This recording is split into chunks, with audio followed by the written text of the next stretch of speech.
One. Hi, everyone. So today I'm doing something quite special. I am going to be talking with Kimani White, a sociologist I greatly respect, about Model L.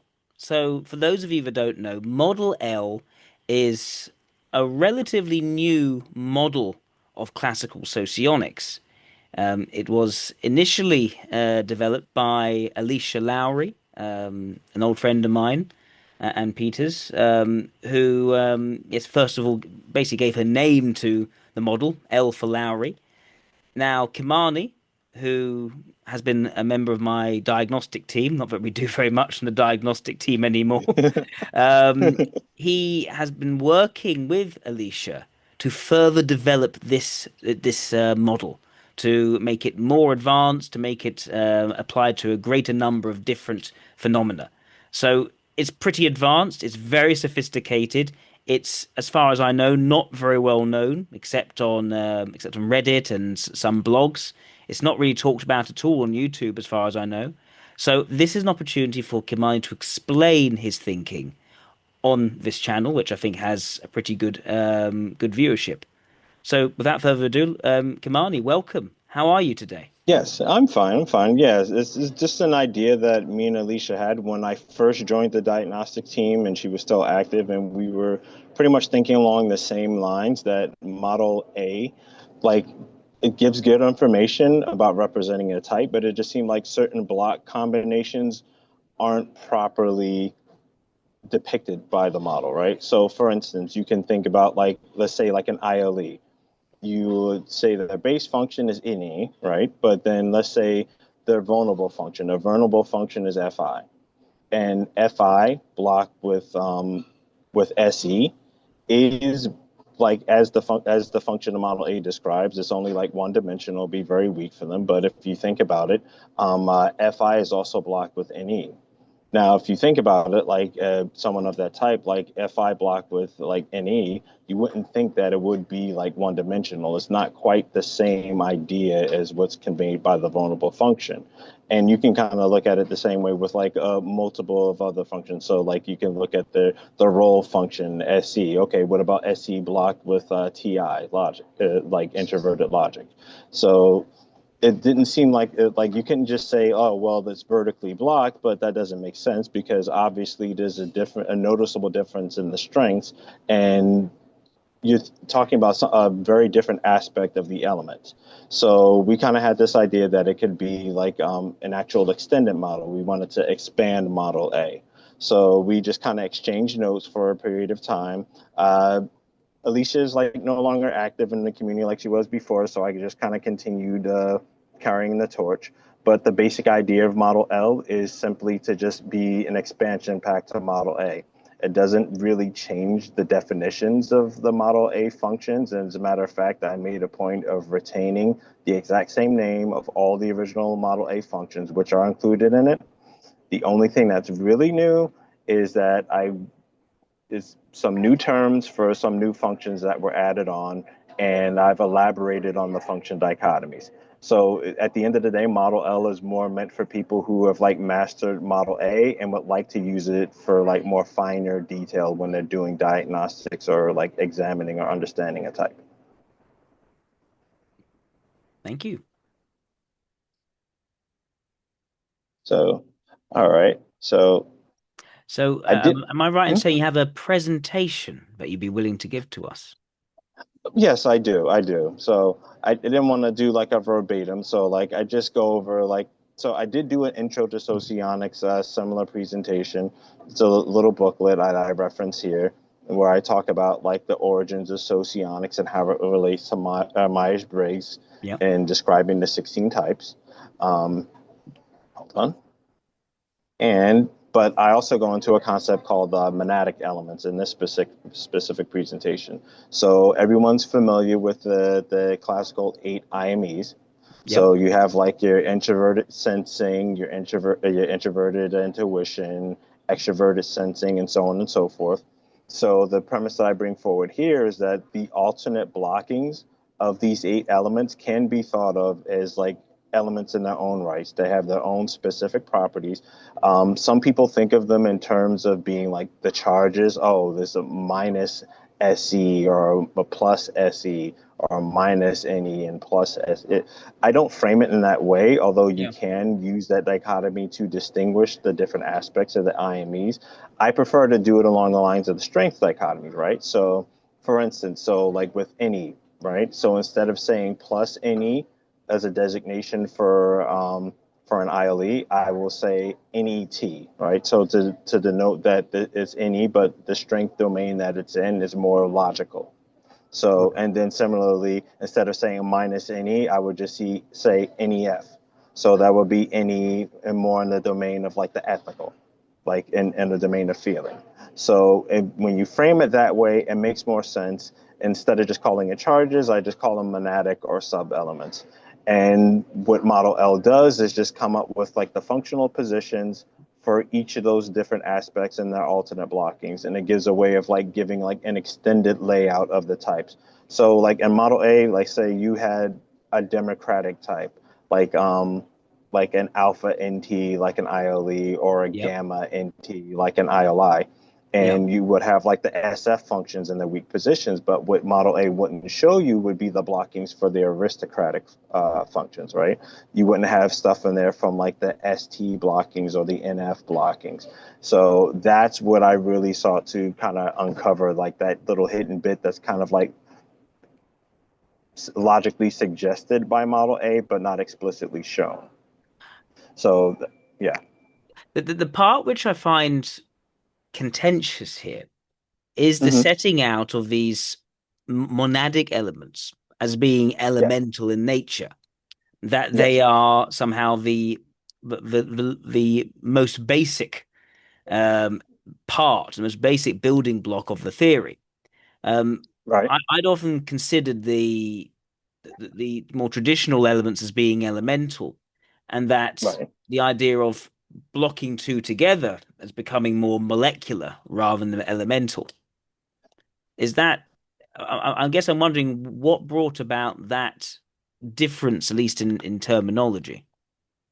Well, the thing is, when you actually have the alternate blockings, like the aspects of them that are blocked with the other elements, they have distinct ontological properties. Mm, So, like in my presentation, I do go into the this more descriptive detail about what distinguishes them, like subjective versus objective NE, or concrete versus abstract, like TI, right? So I'll go on. right, So right right. here, I have sensation, introverted sensation. Yes. So you have, and it can be split into two aspects. You have the objective or external aspect of sensation is observation. That Yep. would be the base element of the base function of an SLI. It's not identical to like an SEI, right? It's more on a logical end of things. I call it observation for that reason. So it's quite simply a subject's controlled intake of external data, selectively focusing one's receptive sensory faculties and attention on functional details. So it's the difference between like actually noting scientific observations or like appreciating like a piece of art or something like that, right? So, Yeah. so the subjective aspect of that stimulation, that would be the base function of an SCI. That's involved sensation. So that's one subjective experience of incoming bodily stimuli and their physical vitality. So those experiences are usually charged with the subjective valences of the bodily feelings.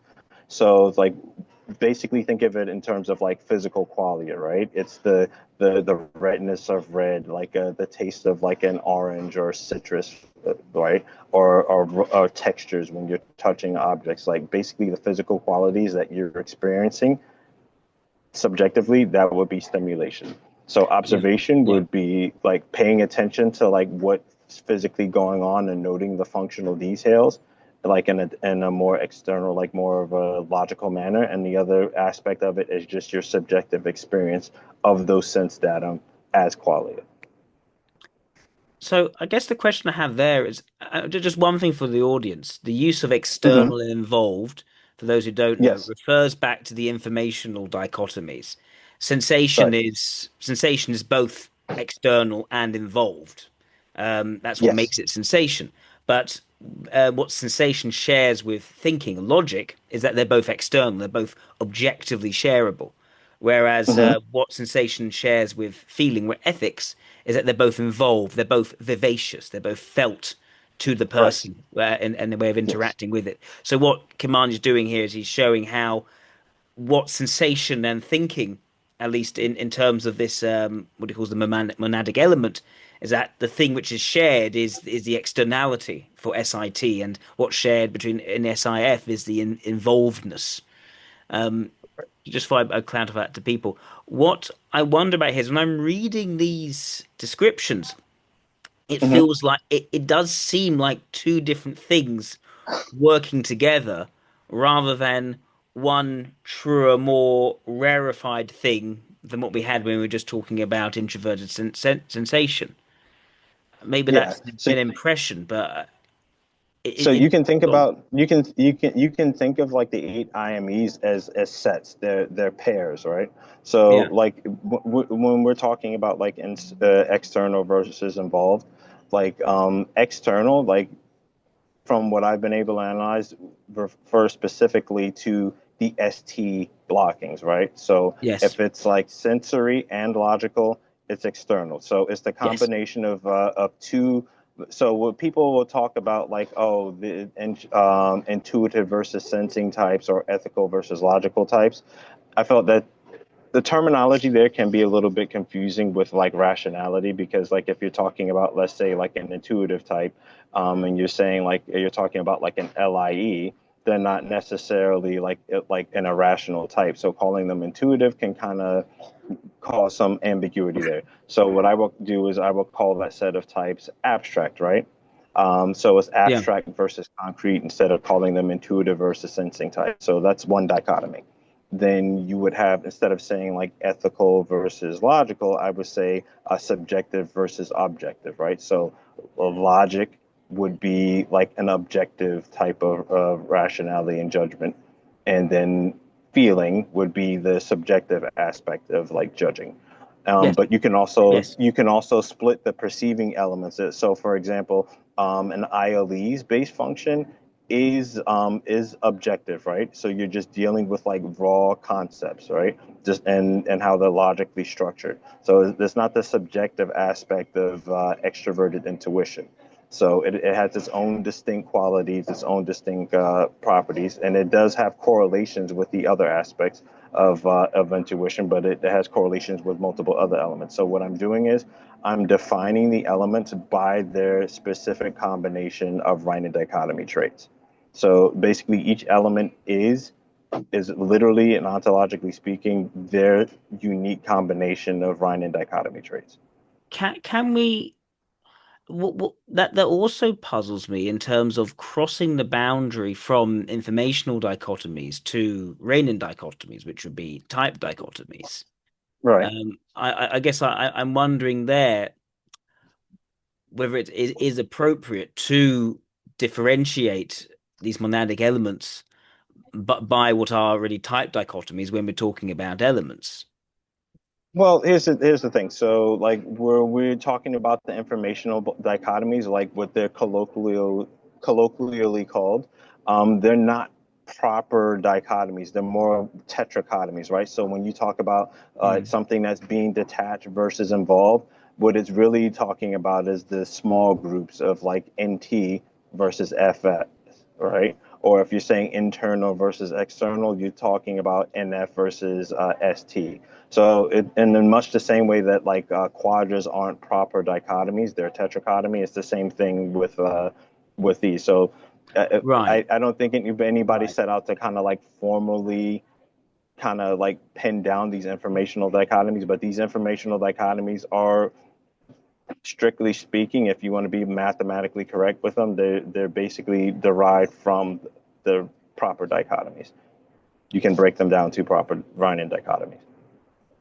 Okay, I mean, if we could certainly put these dichotomies together to create small groups in a way which sort Yes. of mimics or reflects the clubs. When we look at it from the type perspective, Hmm. I would have thought that okay, we do have they do form a certain tetrachotomy. There are three key dichotomies for working out the domains, as we know, rational, irrational, involved, detached, and external, internal. Hmm. Nevertheless, there's a sense of, okay, if we're putting these together, if we're trying to say something, well, if you take intuition and thinking, let's say, you have NETI, we could say that is doubly detached, right? Both extrovert intuition and the logic it is paired with, at least in an ego block, would be detached. But does that then diminish in any way um, well, the internality of the intuitive part and the externality of the logical part? Could we not say that it is doubly detached, but it is a hybrid of both external and internal, where the internal part is the intuition and the external part is the logic? Only if you're taking them as a whole, right? So if you're looking at, like, say, TI, right? If you're looking Yeah. at just the set of TI, the dyad of TI as a whole, it would semantically encompass both detached and external qualities. But when you get down to the specific blockings, you're only looking at half of it, right? So it's not kind of the Mm. same way, like if you were looking at alpha, right? You can Yeah. take that as a set, but like you're not going to try to treat them as like the same element if you're thinking about it in terms of the specific types. So like Socionics, mathematically and structurally speaking, is a 16 element system, which is why Yes. there are 16 types to it. So like when you're actually describing the base functions of each of the types, it you're actually, without whether you realize it or not, you're describing 16 different elements that are embodied by their base functions. So like, and what you gave the example of NETI, right? So now if you were just looking at purely in terms of like the classical IMEs, that's actually a set of four elements, right? That's Mm. not a proper blocking, right? If you want to talk about like just like the alpha NT block itself, it has other dichotomous qualities that are specific to it, right? It's also an asking block if you're going to go into like that Riemann dichotomy, right? Which would distinguish it from the other aspects of NE and TI, right? So it also, like the NE of it, it would be process, and the TI of the alpha NT block would be result. And there's a number of other dichotomies that you can use. So, like when you include all of the dichotomous qualities that make up the specific elements of a block, they have very different properties and they're mathematically and semantically distinguishable. So, like where I'm going through in this part of the presentation, I'm just Yeah. describing like the ontological, like for instance, on SC. Well, most people call it force. I call it drive. Doesn't really matter, tomato, tomato. But Yeah. you can distinguish the two components of SC. So you have the involved aspect of it. You can call it process SC. You can call it plus SC. You can call it involved SC. Doesn't really matter.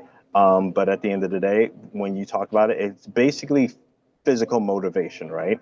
I call it the generation of viscerally felt mobilizing somatic impulses which convert one's reserves of energy into active exertion towards specific concrete aims. So if you have like a motivation towards like a concrete specific goal or objective or action, that would be involved SE. Like that's your actual felt visceral exertion of energy, your vigor.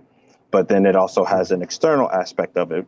So the involved aspect I call impetus, and the Yep. external aspect I call actuation, right? Mm. External drive or external force. So this is the regulatory leveraging of force to control or shape one's physical environment and bring it into conformity with like circumscribed parameters.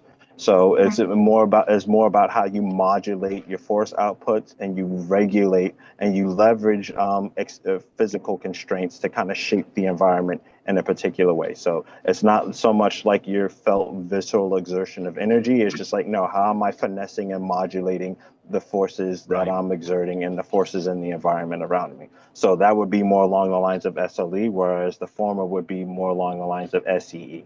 One is more Right. subjective and Right. visceral, and the other one is more external and tangible. Right. I'd see when we're talking about there being 16 types, and the need for Hmm. 16 elements.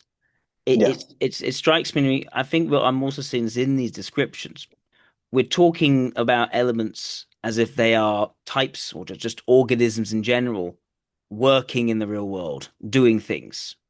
As you describe it, there's this idea that there's a drive towards acting towards something. There's a sense of bringing things then into conformity with different parameters, different boundaries. There's a sense of doing, and the doing is very Yes. clear in these descriptions.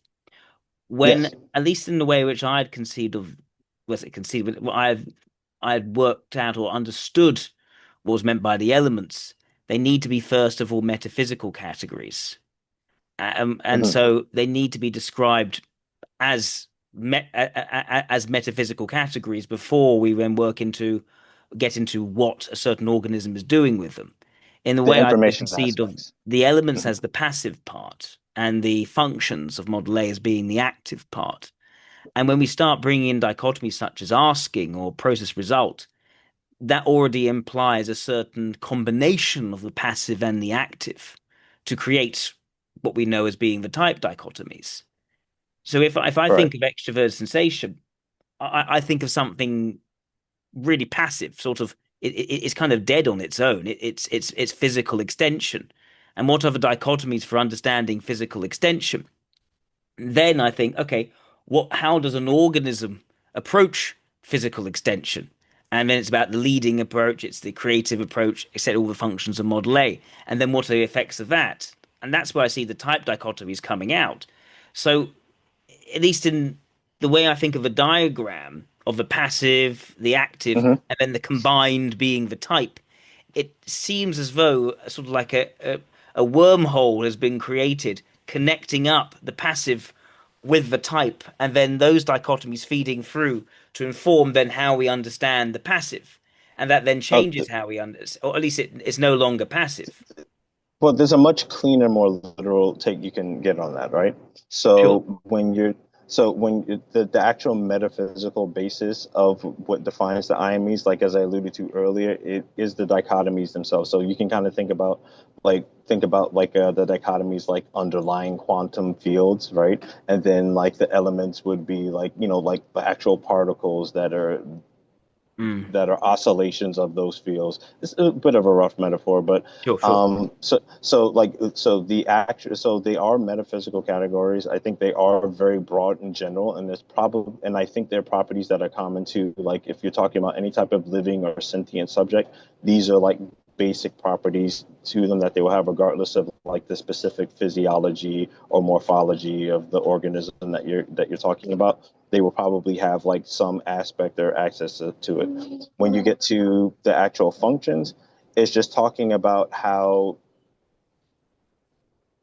the elements are related to one another within a particular type, right? So Yeah. the base function would be like your point of view, like your baseline point of view, like where your center of conscious awareness is originating from. And then the rest of the function layout just tells you how you're situated amongst all the other elements relative to your base element. So the Right. functions and function dichotomies is more talking about the relations, and the elements themselves are the actual aspects and components. So think of the functions as kind of like a grid that tells you like where you are on the map, and then the elements are the actual like terrain, the actual components. Yeah. As I say, that idea of the terrain and then that idea of sorry my can I any chance I need to apologize, can we just pause the video Hmm. because my child is screaming downstairs and I need to see Sure, what's sure. going on. Go ahead. My Yeah, sure. Go apologies. ahead. Right. No, that's fine. All right. Okay, sorry for the brief interruption. I just had a bit of family Mm-hmm. difficulty. My child had trouble going to sleep. So Kimani, please continue. So we were talking about the analogy of the elements being the terrain and the functions being more our positions in that terrain. Could you just Right. elaborate a little bit more on that, just so that I understand? Right. So when you talk about the base function of it, so what I would say, what defines a type? So the elements themselves, if you want to talk in literal terms, they are faculties, Like there's Mm. certain like metaphysical aspects of like a being, right? Mm. They could be the mental or physical, the subjective and objective aspects of them, however you want to frame that. Yeah. And they make up different faculties that we have. Now, what defines a specific type is which of those faculties your center of awareness defaults to. The one Yeah. that your center of awareness just kind of snaps back to when you're not trying. You like it's just like your ground state, your baseline. That's what defines your type. Now, what the functions do is this tells you the relations of that particular element, like in those coordinates, to all the other elements. And then everything else about a type is just a consequence of that relative positioning. So, and even Mm. things like dimensionality, something like that, that has to do with like the degree of proximity to your base function, right?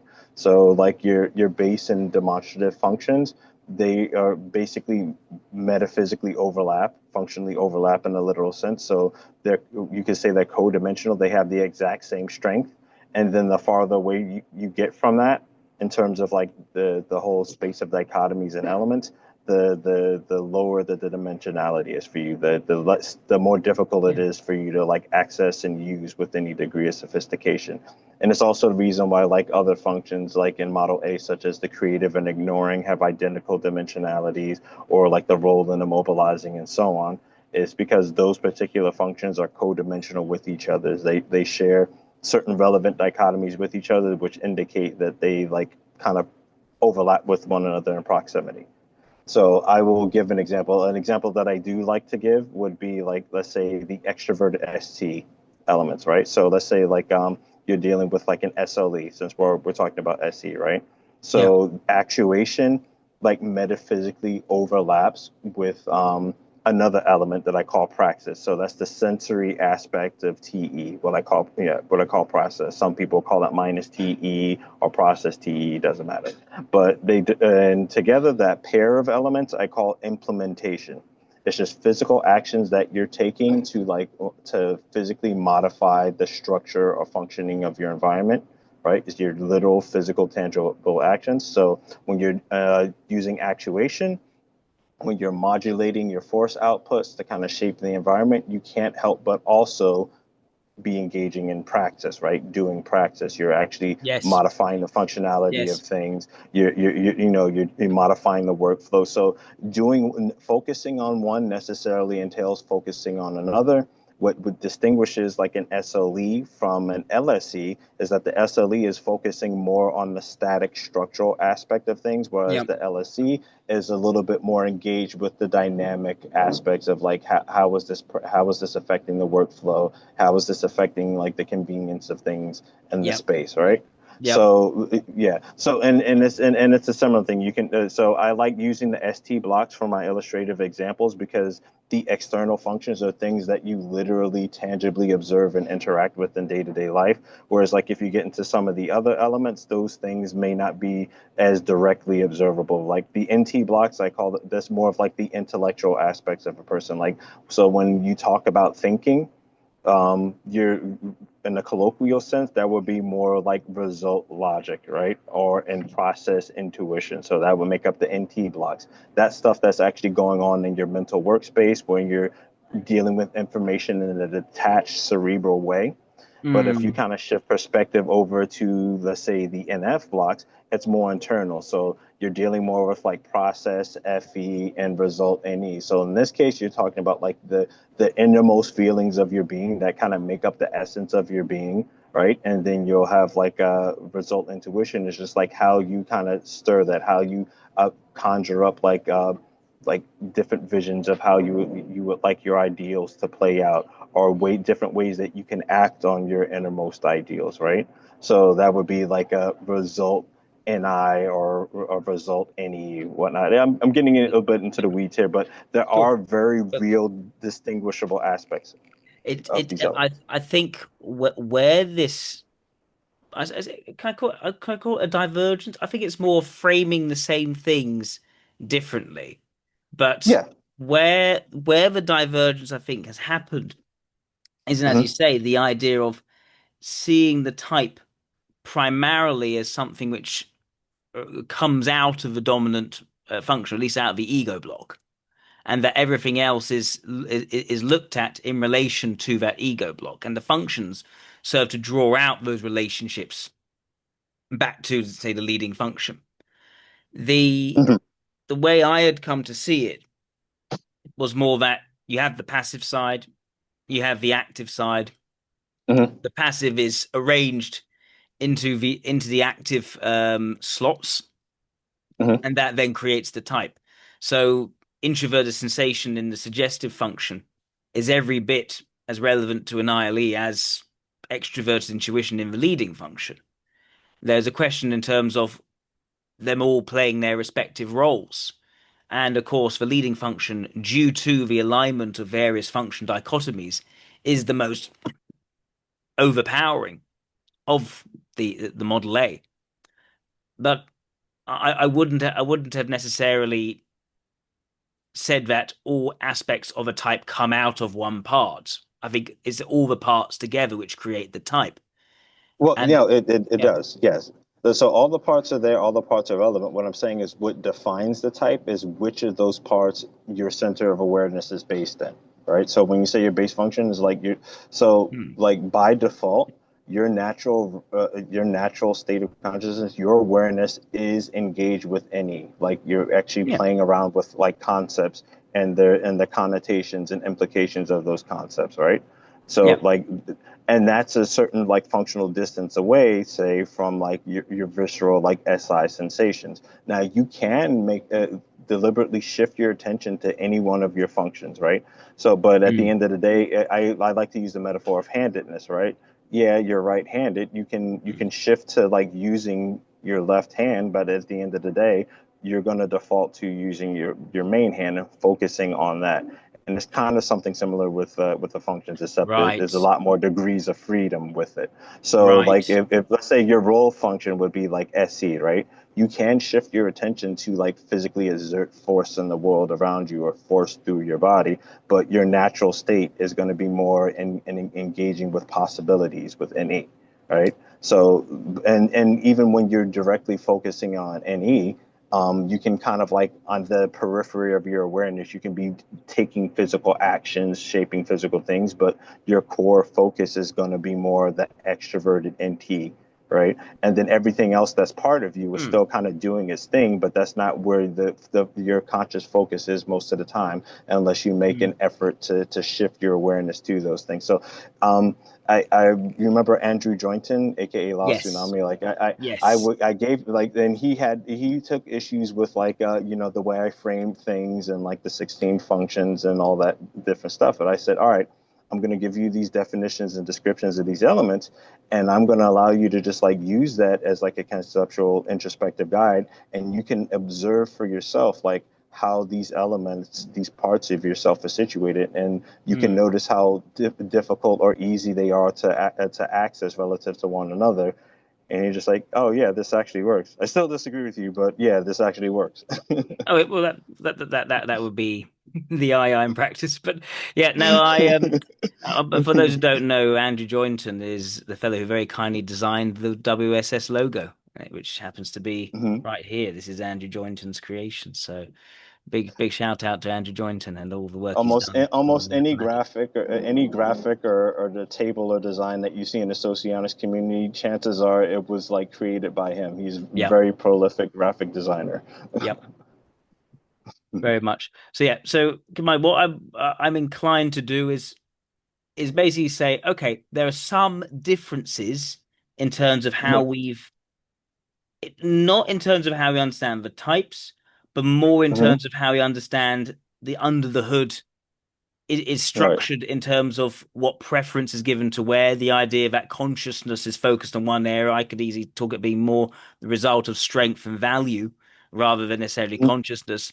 But those differences I think are trivial, although they do then lead to, as you see, differences in terms of how the elements are conceived. What I think would be best is if I let you proceed with the presentation and stop interrupting you, so we can get Right. Right. your thoughts across in their most robust form.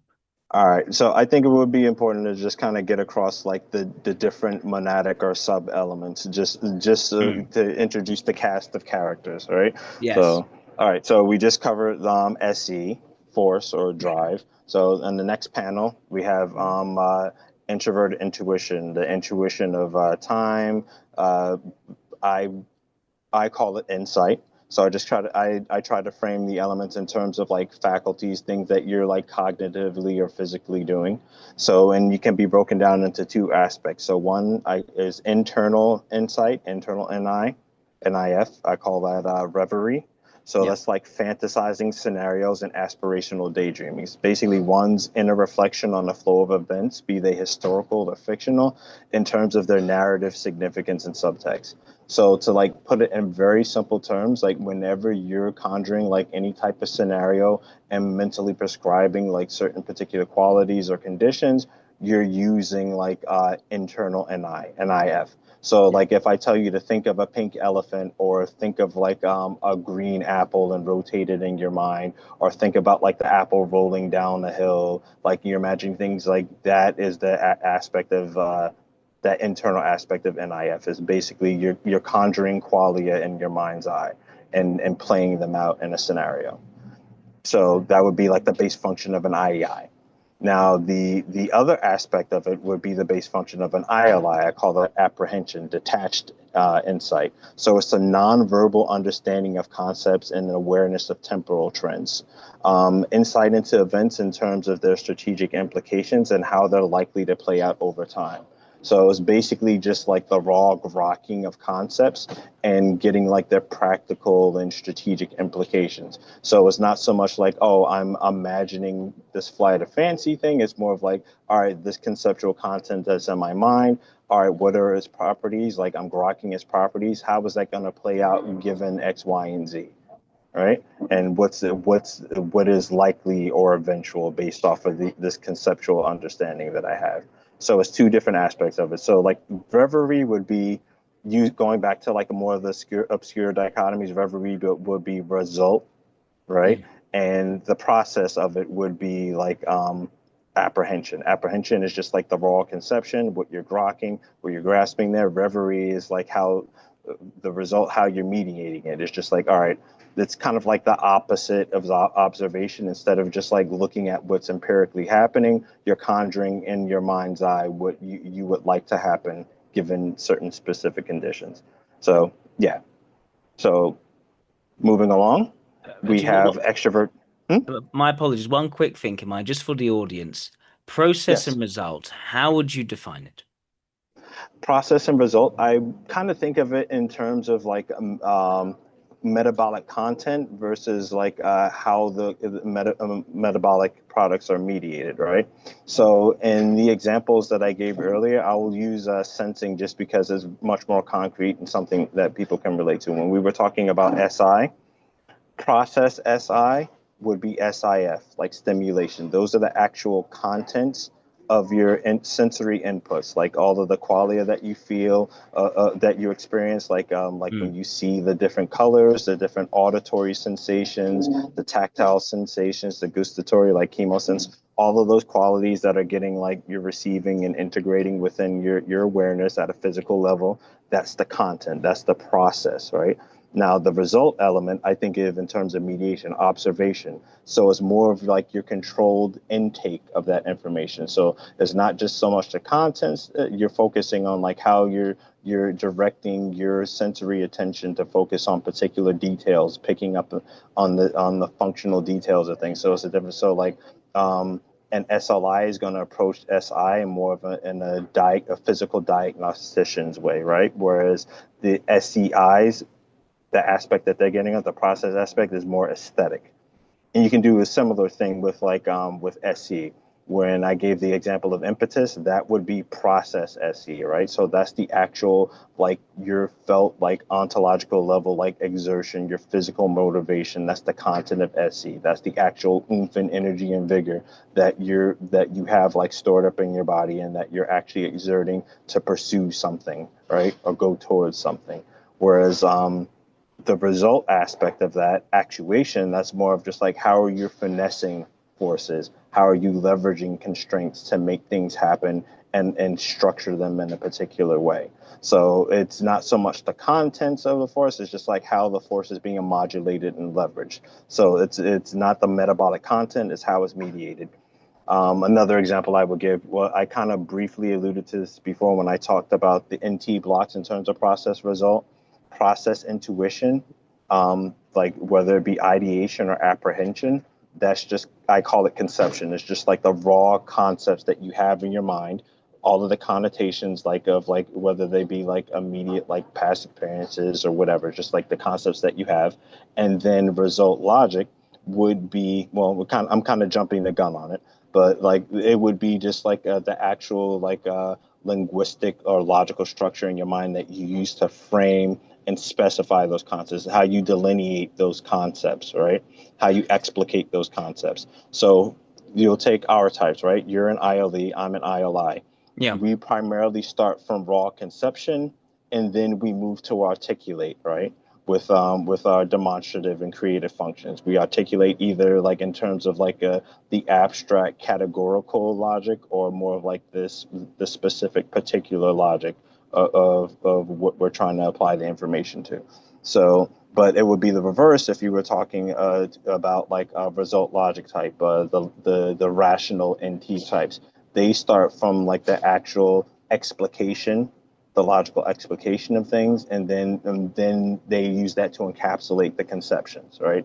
So it's more of like a matter of perspective there. They start from the perspective of just like, all right, we're just going with like the raw logic, the fact propositions, the axiomatic propositions, and whatever notation or language that we're using to like encapsulate and communicate that. And they kind of focus on the raw concepts and their implications secondarily, where it's just the reverse order for like Mm. a process intuition type.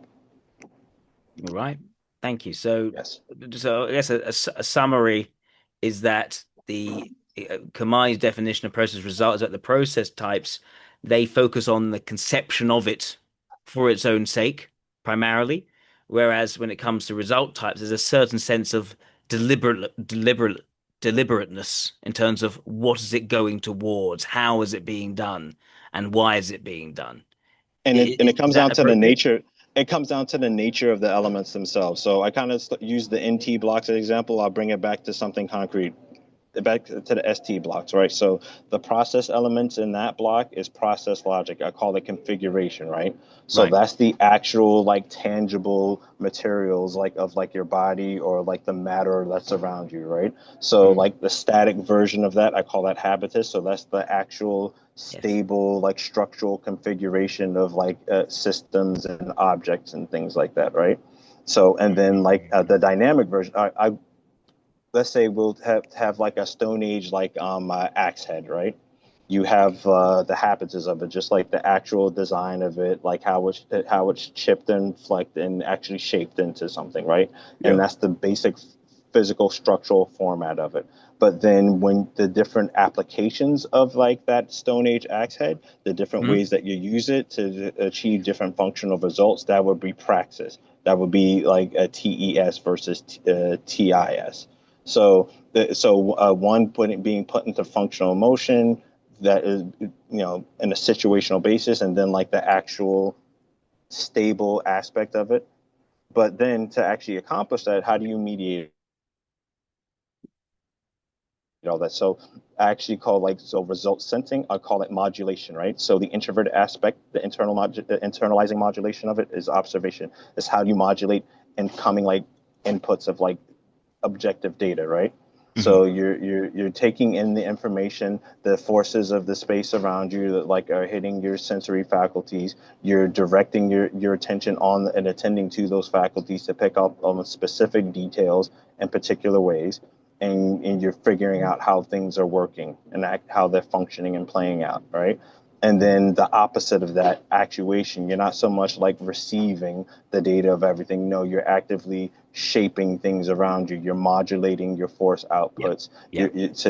to shape your own behavior and the space around you. So in this case, the result sensing is how you modulate your physical inputs and outputs.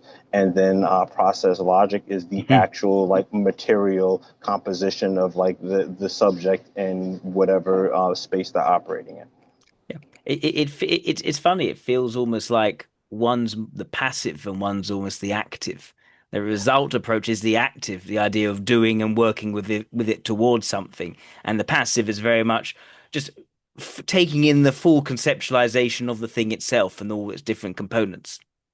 Well, it's well, I'm speaking like literally in the Mm. ontology of it. So, Yeah. and I kind of act. This is like one of the first of the extended random dichotomies that I kind of accidentally reverse engineered. I didn't even know like which one it was, and then I just went back to check. Oh, this set of elements is process result. Okay, Yep. and then Yep. I read the description, the Wiki Socion description. It's like, oh, okay, that kind of makes sense. I'm not fully on board with all of the descriptions or how they frame them here, but I could see where they were coming from. So when process result and rational irrational are what I've categorized as perspective dichotomies. I go into more detail of it later in it, but when so let's say like the ST type. So when you're talking about let's say like an LSI or an LSE, their center of awareness is focusing just like on the actual structure of things or what methodologies that they're actually implementing. So they're focusing like more on that and not so and kind of indirectly secondarily modulating the inputs and outputs of things, right? So their center of awareness is just from the perspective of the tangible material that they are and that they're working with, whereas like the result ST types are more of like how am I modulating my inputs and outputs and shaping all of this stuff. So it's more of like a matter of perspective. The elements themselves have their own ontological properties, and then whichever one that the type is focusing on, that's kind of like the perspective that they're coming from. So like I call the process elements like the metabolic content, and then the result elements are more of like how those processes or the contents are mediated. Yep. So going back to NT, you can have raw concepts, but you can only really communicate those or have like a clearly defined like concept with like result logic, right? You need the language, you need propositions to actually carry the concepts. So the language and the terms and the propositions communicate and mediate the raw conceptions of like process intuition. All right. Thank you. Please Mhm. continue, Kimani. Yes. All right. So moving on. Oh, so we go on to extroverted intuition. So detached, um, extroverted any or what I call imagination. It's the active generation and creative manipulation of concepts, the imaginative use of one's intellectual capabilities to brainstorm and explore semantic possibilities. So that would be the base function of an ILE. So they're playing around with like concepts and they're exploring like what different ways can we interpret it? What other like related concepts can we derive from this, or we can expand from this, or just coming up with like a new idea de novo and playing around with it. So they're just performing all these mental operations to just expand upon and play with concepts.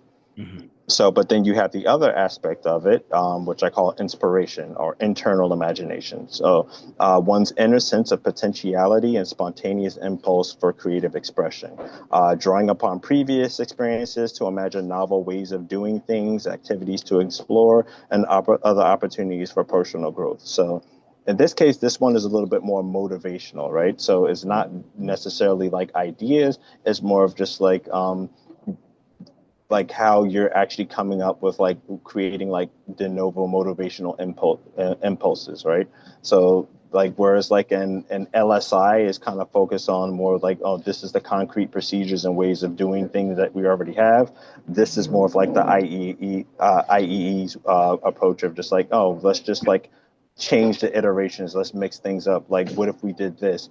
Oh, I can see this person. They're prone to and they're capable of doing this. Let's see if I can bring out that potential. Oh, I could possibly do this. What if we tried this? What if we did it this way? So it's not so much intellectual engagement with concepts. It's more of just like behavioral potentiality. All right. So moving onward, so we got to TI. I call it structure. Most people, other people call it laws, but it's introverted logic. So you have the external aspect, external structure, which I call habitus, which is the embodied physical structures and codified behavioral habits. It's the tangible, defined forms of individual subjects, groups, objects, and other organized systems. So that would be the base function of an LSI. And then the sister aspect to that would be what I call intellect, detached structure, TIN. So that's the linguistic formatting and interpretive schema of one's mind, used to frame and articulate concepts into coherent, communicable ideas. So this has more to do with like the syntax of like your mental infrastructure. Like, all right, you have all these concepts and ideas in your head. How are they framed? How are they filed? How are they like explicitly defined? You use result TI or intuitive or abstract TI structure for that. All right, next up, you have extroverted logic. So, and the two aspects of that would be one would be detached application, which I call reason. It's the informal logic and articulation of fact proposition, uses of available data to figure out productive end goals and formulate workable strategies. So, whereas like with the detached TI, you're talking more about like a priori propositions. This is more a posteriori propositions. All right, Yeah. you're taking in fact data and you're articulating like the facts of that, and you're using that to actually be able to like formulate plans of action based off of like available data about the real world as opposed to propositions about the world in the abstract. So like so detached TI would be like defining what a bachelor is, right?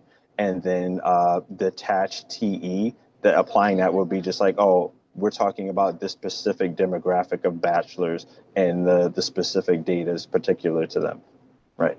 So moving onward, so that one reason would be the base function of an LIE. Now the next one, what I call praxis, TES, Hmm. is the base function of LSE. So it's external applications. So it's Okay. informal methodologies and practical experimentation. So the flexible uses of like hands-on techniques and material resources to improve the workflow of one's physical environment, or just like even just to experiment with like, all right, what's working? How does this work?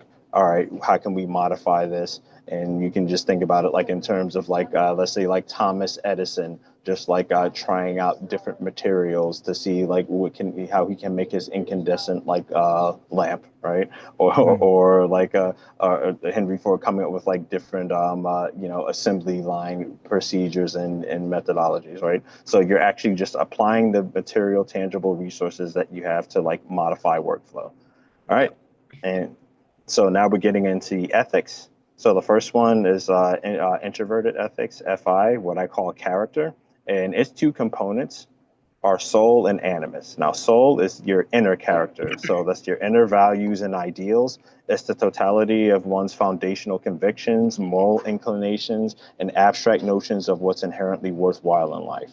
So it's how you feel about particular notions in the abstract, right? So it's like, and that's what makes up your inner values and kind of like the stable inner essence of your being that makes up your moral normative character.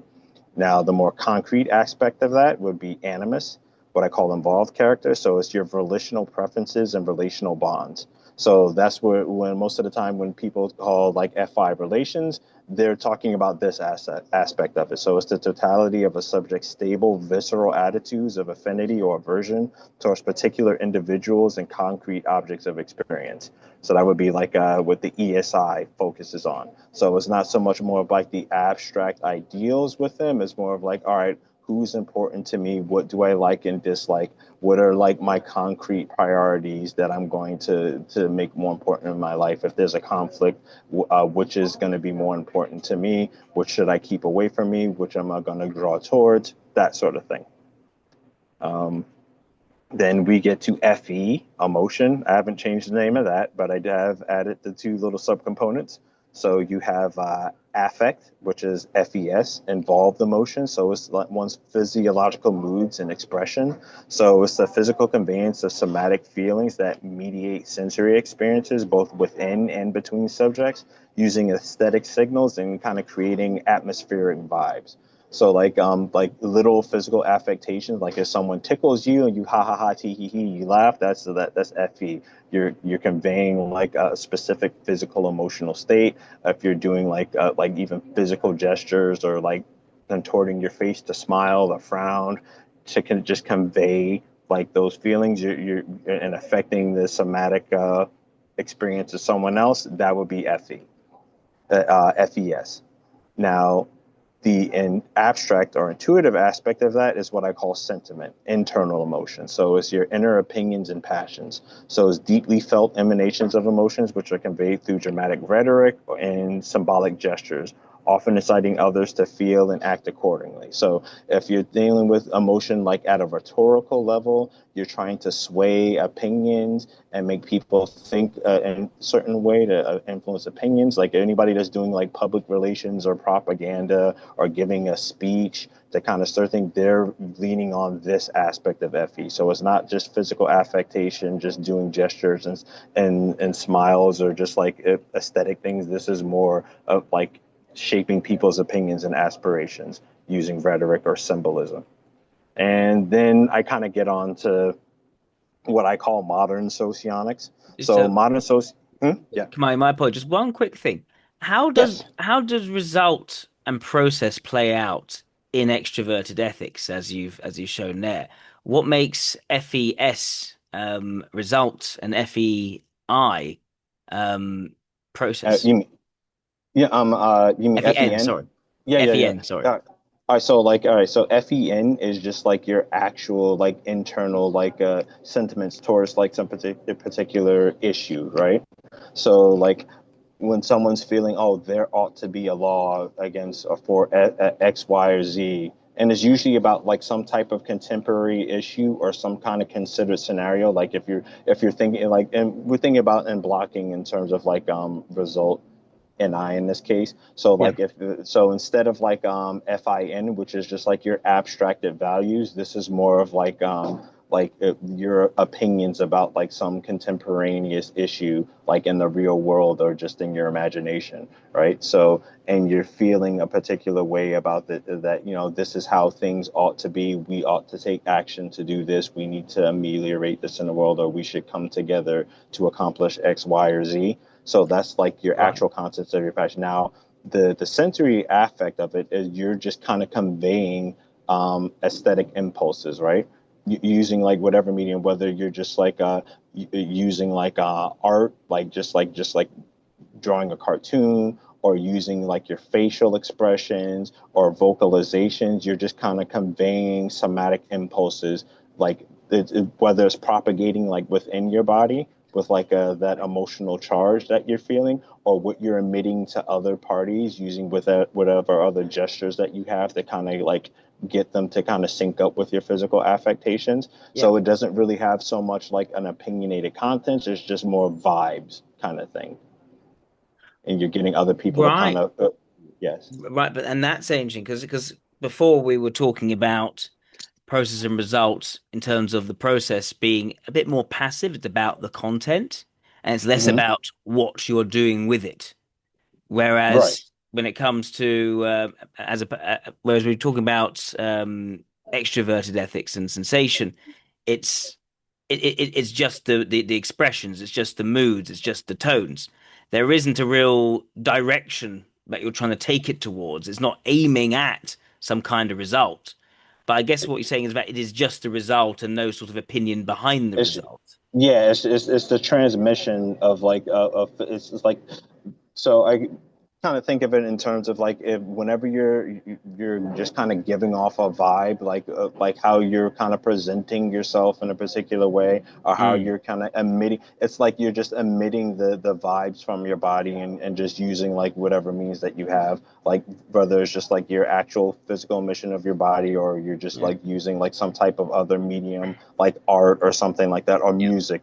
Like music would be an example, like you're using an instrument and you're just playing it, and like let's say you're playing the blues, you're feeling kind of down, you're conveying that or whatever, but it doesn't necessarily, the actual content of that would be just like the actual like stimulation of yourself and other people. right, So that right, would be like the process SI that it's blocked with. So like, but the yeah. the FES gives it that charge and allows you to kind of like propagate like those impressions to other people, and gives them like a way to kind of feel about it in the moment.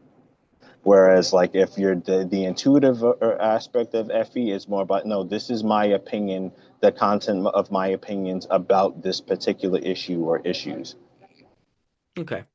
I am Yes. skeptical of the way in which process result has been defined in this case. Hmm. I can No, think that's of understandable. I can think of examples where if when I've interviewed ESCs, for instance, Hmm. there is, and I hope I'm not straw manning the argument either in saying this, that say an ESC will have quite strong views in terms of the need to make sure everyone's included. Oh, hang on, that way of communicating was very rude and it's disrupted the atmosphere. I need to step in. I need to make that. The kid, the nice gloves, the kid gloves are coming off now. I need to make sure that everyone is going to actually get along here, and that it strikes me as though both ESCs and EIEs can be very opinionated. It's just that the Yes. the thing that they're forming their opinions against, one's against the disruption of the harmony, and one is against the more sort of cataclysmic, further reaching um, consequences of said mood. Let's put it Right. that. So just the important thing to remember is that, like, type isn't just one element in isolation. All of Yeah, the other elements and all of their different aspects are still part of them.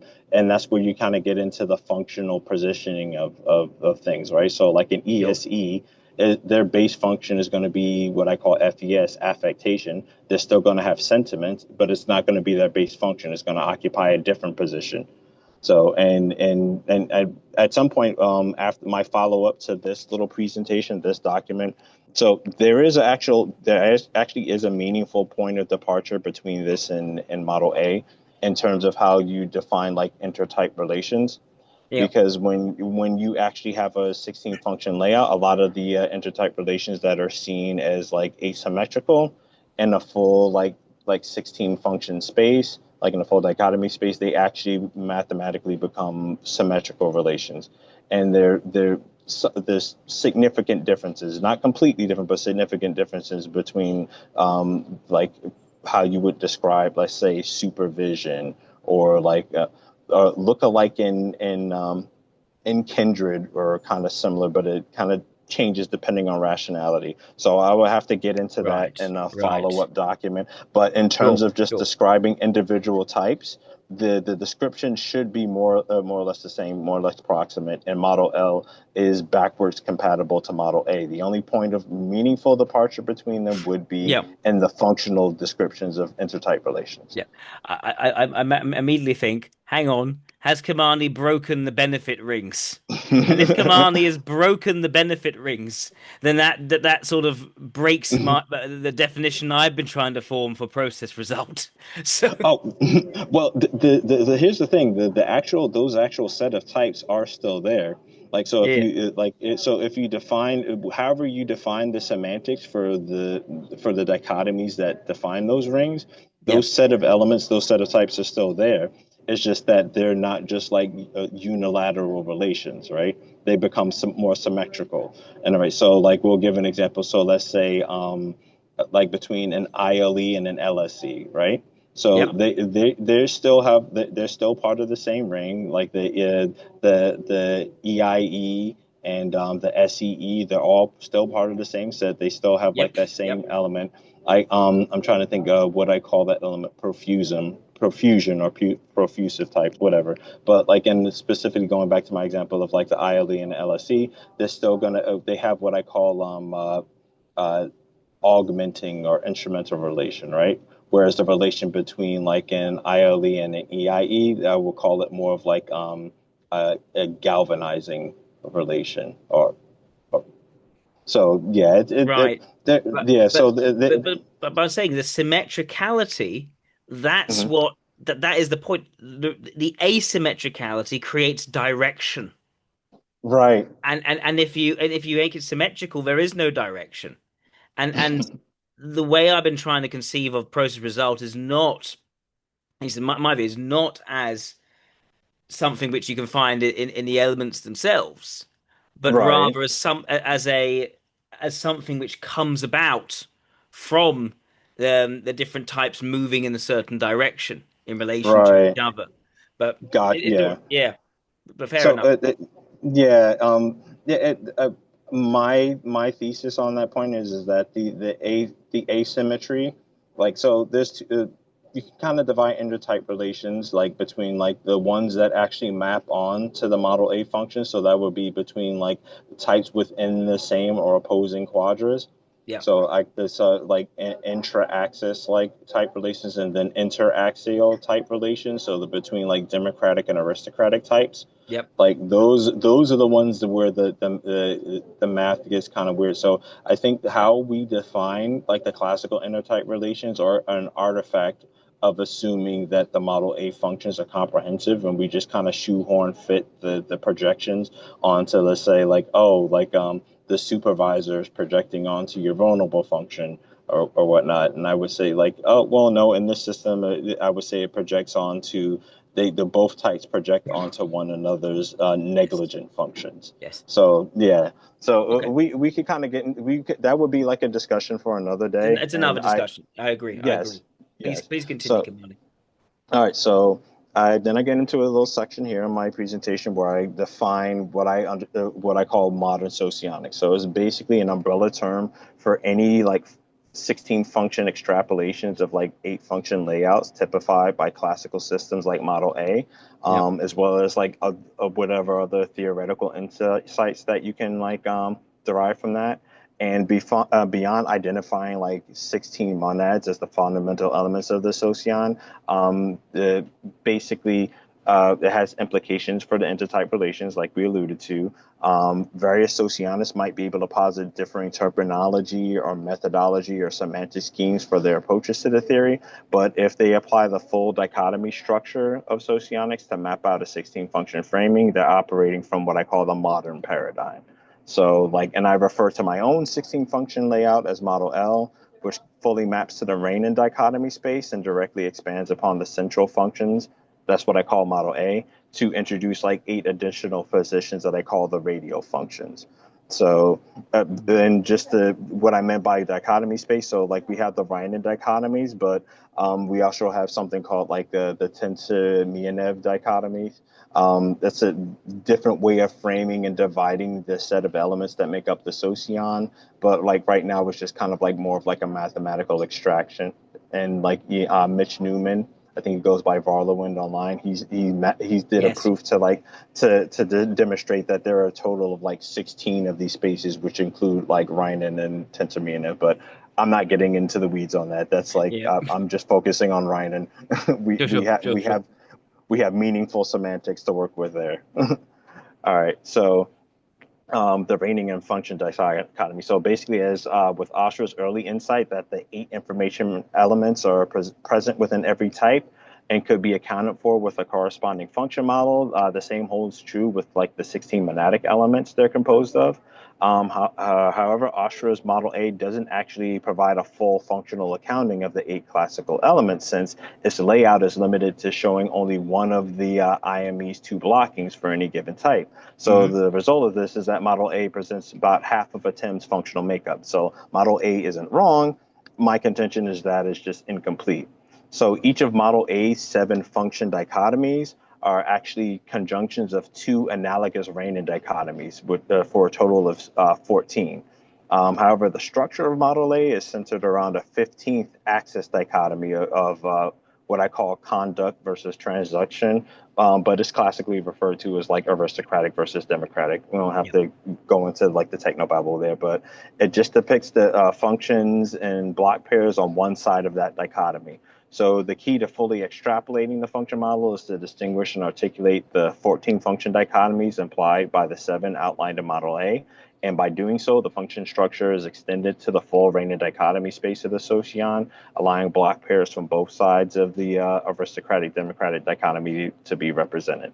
So in the following sections of this, I just kind of recap Model A function dichotomy structures covered in like my own presentation and using my own terms, but you can find the same information like on Yep. any other like Yep. site that provides the basics of Model A.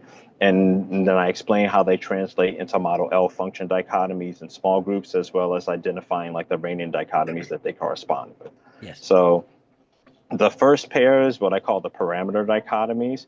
So On here, I'm not sure if it's up on your screen. Are you seeing it on Yes, your end? it's on the screen. We can see the parameter dichotomies. Oh, cool, cool. Yeah, So you can see like on the left-hand side, you have the Model A, and next to it is the Model L layout. yeah. So what you see in the darker blue, all of those are the original Model A functions.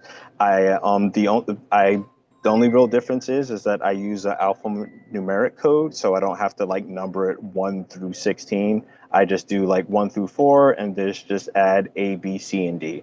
So like all of the A functions there, those would be correspond with the strong elements from Model A, and all of the D letter functions would be like the weak functions from Model A. And actually, like this little bottom area here, Mm. it's like the same arrangement that you would see of the weak functions in the middle of Model A. Sure. And then on the top part where it says A1 through 4, I just kind of spliced together like the ego Okay. and the id block together for their own little section. And I have my reasons for that. Okay. Just confirm. So, if I were to imagine a mapping of a type, an element assignment to Mhm. model L, and let's say we take the ILE as an example, would I expect extroverted intuition to be in A1, Yes, introverted, would I expect introverted logic to be in A2? correct. And you Exactly. said that all the A's are strong, so would I then see introverted intuition in A3 Exactly. and extroverted logic in A4? A4, yeah. So what you just named was the base, creative, ignoring, and demonstrative functions. Those are Right. the A functions. Okay. And yeah, I call those the preeminent functions in this space, or you could just call it ordinal A or whatever. And But and mhm. would I then, in terms of the weak elements, would D2 be the would D1 be the suggestive function? No, D1 is actually the so like if you look at this, like Vulnerable. if you're Okay. familiar with so like Ah, D1 maps to the third function, D2 maps to the a fourth, roll. D3 maps to the fifth, and D4 maps to the sixth. Right. Okay. Right. Okay. Yes. Okay. Now I see. So that right there, so like that central column there is the exact same Model A functions. I just spliced the strong functions together and put them up top, and then just took the little section of the weak functions and put them underneath and put a D on it. Yeah. Yeah. That's the grade they get. And then on the sides, the wings, you could say. So Mhm. what is C1? Uh, What so is C1 the same as on there? Okay, so the ones that are in light blue on the right and left wings, those do not correspond with like any Model A function. Those are the new what I call the radial functions. So the Okay. Model A Okay. functions are the central functions, and then the radial functions are the new bits. So those are like Right. four new blocks, and the so C and B, those correspond with the blockings of your adjacent clubs, right? So that's where you're going to see like the mappings of like let's say your kindreds and your lookalikes, Yes. your Yes. beneficiaries, your benefactors, supervisors, supervisees, and so on. Gotcha. Gotcha. So we can Yes. see, so if we got an ILE in the middle, you can see almost half of an IEE on one side and half of an SLE on the other side. All right. So like so let's say we're doing a mental projection of like an ILE onto there, Yep. right? So Yep. the B functions would be like the ST blocks, and the C functions would be your NF blocks. Yeah. Yeah. So yeah. Okay. Anyways, I guess so I guess it maybe it's a facetious point. Why can't we just say that Model A does this already, just with vertical blockings? because then you end up breaking the mutual exclusion axiom of dichotomies when you do that, and then you and to put it in more like layman terms, the dimensionalities and the priorities, they just don't add up. Like you just have you end up getting nonsensical, like if you at a mathematical and a semantic level, it just becomes nonsense, right? So I'll give an example, right? Yep. So let's say your vulnerable function is fi, right? But that's not specific enough because the fi that's your vulnerable function, it corresponds with the esi, your conflictor, right? Now, if you talk about the other fi type, that would be eii. However, the eii is their base function is intuitive, it's positivist, it's a process element, It has all of these different qualities that are opposite to the ESI, right? Mm. So it's going to have like a different dimensionality. It's going to have different functional properties. So if you say, "Oh no, those map to the same function," then you end up having like eight different dichotomies with like opposite like traits, saying that they're one and the same, and you end up breaking the mutual exclusion axiom. You break the dichotomies, so it doesn't work. Now you can kind of say, Yeah. "Oh, turn your head sideways and kind of imagine it," but when you imagine it, you're going to have to redefine those functions and put a different name on it. So instead Right. of just having like a confusing overlay, no, just like have a visual spread where they're actually distinct functions that are doing their own thing and have their own specific properties. It sounds to me like you may have created the problem you then had to resolve. How so? Well, in the creation of these monadic elements, you have created a Hmm. situation where there is an FIN and an FIS, where it doesn't make sense for an ILE's vulnerable function to be equally FIN and FIS. It's clear that FIS would be the vulnerable function, not FIN. So therefore, vertical blockings no longer works, which is why you then have to expand the model with the radial functions. Well, actually, the monadic elements are the solution to like the problem that was already manifest there in Model A, right? So like the function dichotomies, they map onto specific like Riemann dichotomies, pairs of Riemann dichotomies, right? So even like what as I was pointing out before, like if you look at the fourth function in Model A, right, it's going to be like opposite, right? So like if you're an NT type, the Yep. fourth function is not going to be a detached element. It's going to be an involved element. So like all of your weak functions in Model A as an ILE are going to be involved, Yeah. and they're going to have these specific properties. But the thing is, like so it's going to so the fourth function is going to be sensing. It's going to be a sensing type of function.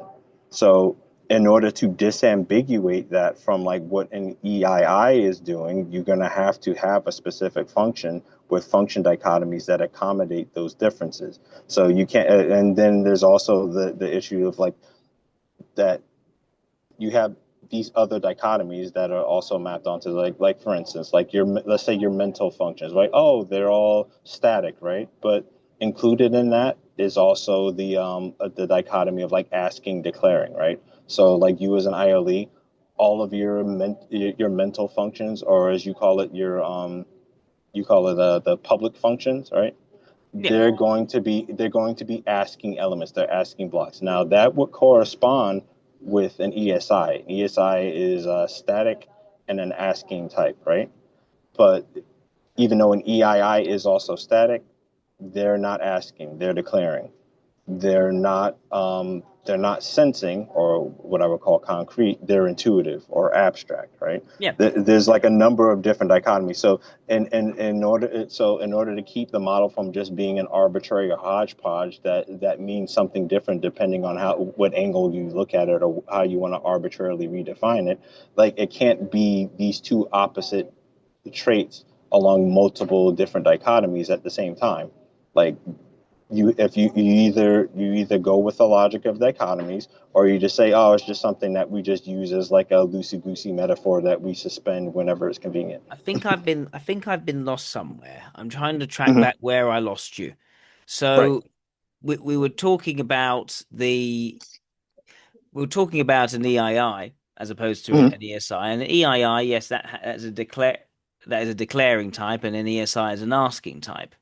Yes. Um, was the difficulty there that the nature of introverted ethics with intuition is declaring as opposed to asking, that And then becomes that was just like one dichotomy. So no, okay. the difference between those two different aspects of FI Yep. are like eight dichotomies, but just eight dichotomy difference between them, right? So Yes. to kind of cram them into the same function, like in the model, violates the mutual exclusion of those Oh, dichotomies. Yeah. it does if you've already said that the surely it only does if you already accept that the monadic elements, the 16 elements, are arbitrary elements. If you haven't yet accepted that principle, then I'm not sure we have the same problem. Or have I Well, missed the something? Well, the monadic elements are the result of the dichotomies themselves, right? So if you accept the mathematical structure of the dichotomies and you accept the 16 types, mathematically speaking, it's isomorphic to like the elements. The 16 elements is like the 16 types are like structurally speaking the same, the identical mathematically to 16 elements. I don't know where the isomorphic matching is necessary. I think that there is that mathematically speaking, there have to be 15 dichotomies to determine 16 types, and that there have to be seven dichotomies to determine eight functions. And if there are eight elements, you need another seven Well, dichotomies. If you have well, I 16 elements, you're going to need 15 elemental dichotomies or informational dichotomies. I'll give you like a one really clear, unambiguous example, so I can explain Sure. to you like how the function dichotomies actually align with two Riemann dichotomies, right? So Sure. we'll just take strong versus weak, right? Yeah. So it's not just one Riemann dichotomy; it's two, right? So in the case of like an ILE, your strong functions are both intuitive and logical, or what I call Yes. abstract and objective, right? So like those are two different dichotomies. So like the strong versus weak maps to two different dichotomies, two different strength dichotomies, which I'll get to on this, right? So like I was kind of going through. So this right here, I'm just kind of introducing Well, the parameter yeah, yeah, dichotomies, right? yes. It's Yeah, yeah. So strong weak. The function dichotomy that because there are two different categories, because it works along the rationality axis, what happens is that leads to two different type dichotomies that emanate from well, strong weak. this is not even the rationality is kind of like its own thing. And rationality kind of maps to accepting producing, right? But accepting producing matches to rational, irrational, and process result. So that's two different dichotomies there. I'll give an example. So let's say your creative function, right? You would agree that that maps to like whatever your mirror type is, right? When you said accepting producing and process result, accepting producing is well, that's a function dichotomy, and process result would be the type dichotomy. So No. So the function dichotomy, the point I'm making is that yeah, the function dichotomies, each of the seven function dichotomies, map to two Riemann dichotomies that correlate with each other mathematically.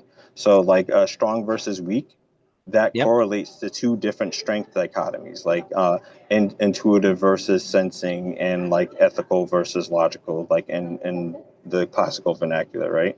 yes. uh, Asking, declaring, it maps to rational, irrational, and process result. Those are two, like, oh, I call them twin dichotomies, right? So and bold, cautious, that maps to introversion, extroversion, and positive as negative as. So like Sorry, like and another part you said there that asking declaring maps to irrational, rational, and also process result. oh no no So ask no no asking, declaring maps to mental vital along with mental, dynamic static. Yes. right? Okay. Oh, okay. So dynamics. Yes. So mental vital as the function dichotomy and dynamic static of Mhm. the in terms of an informational dichotomy. So that's interesting. Yes. 'Cause in one case, you had Mhm. the mapping of well, the mapping of a function dichotomy to two type dichotomies. Now you're taking the type dichotomy, you map that one to a function dichotomy and the other one to an informational dichotomy. Well, what I'm saying is that the function dichotomies are slots. They're relational slots for for the Riemann or trait dichotomies, however you want to call them, right? Yeah. So they slot to these specific dichotomies, right? So now, like the placements of the traits and those dichotomies are vary depending on the type, because the types are determined by the element placements. Like at the end of the day, like the functions are just like relational mappings between the dichotomies and the elements that they form. So like, all right, we'll use your creative function as an example, right? So your Yeah. creative function, it would map to your mirror type, the LII, right?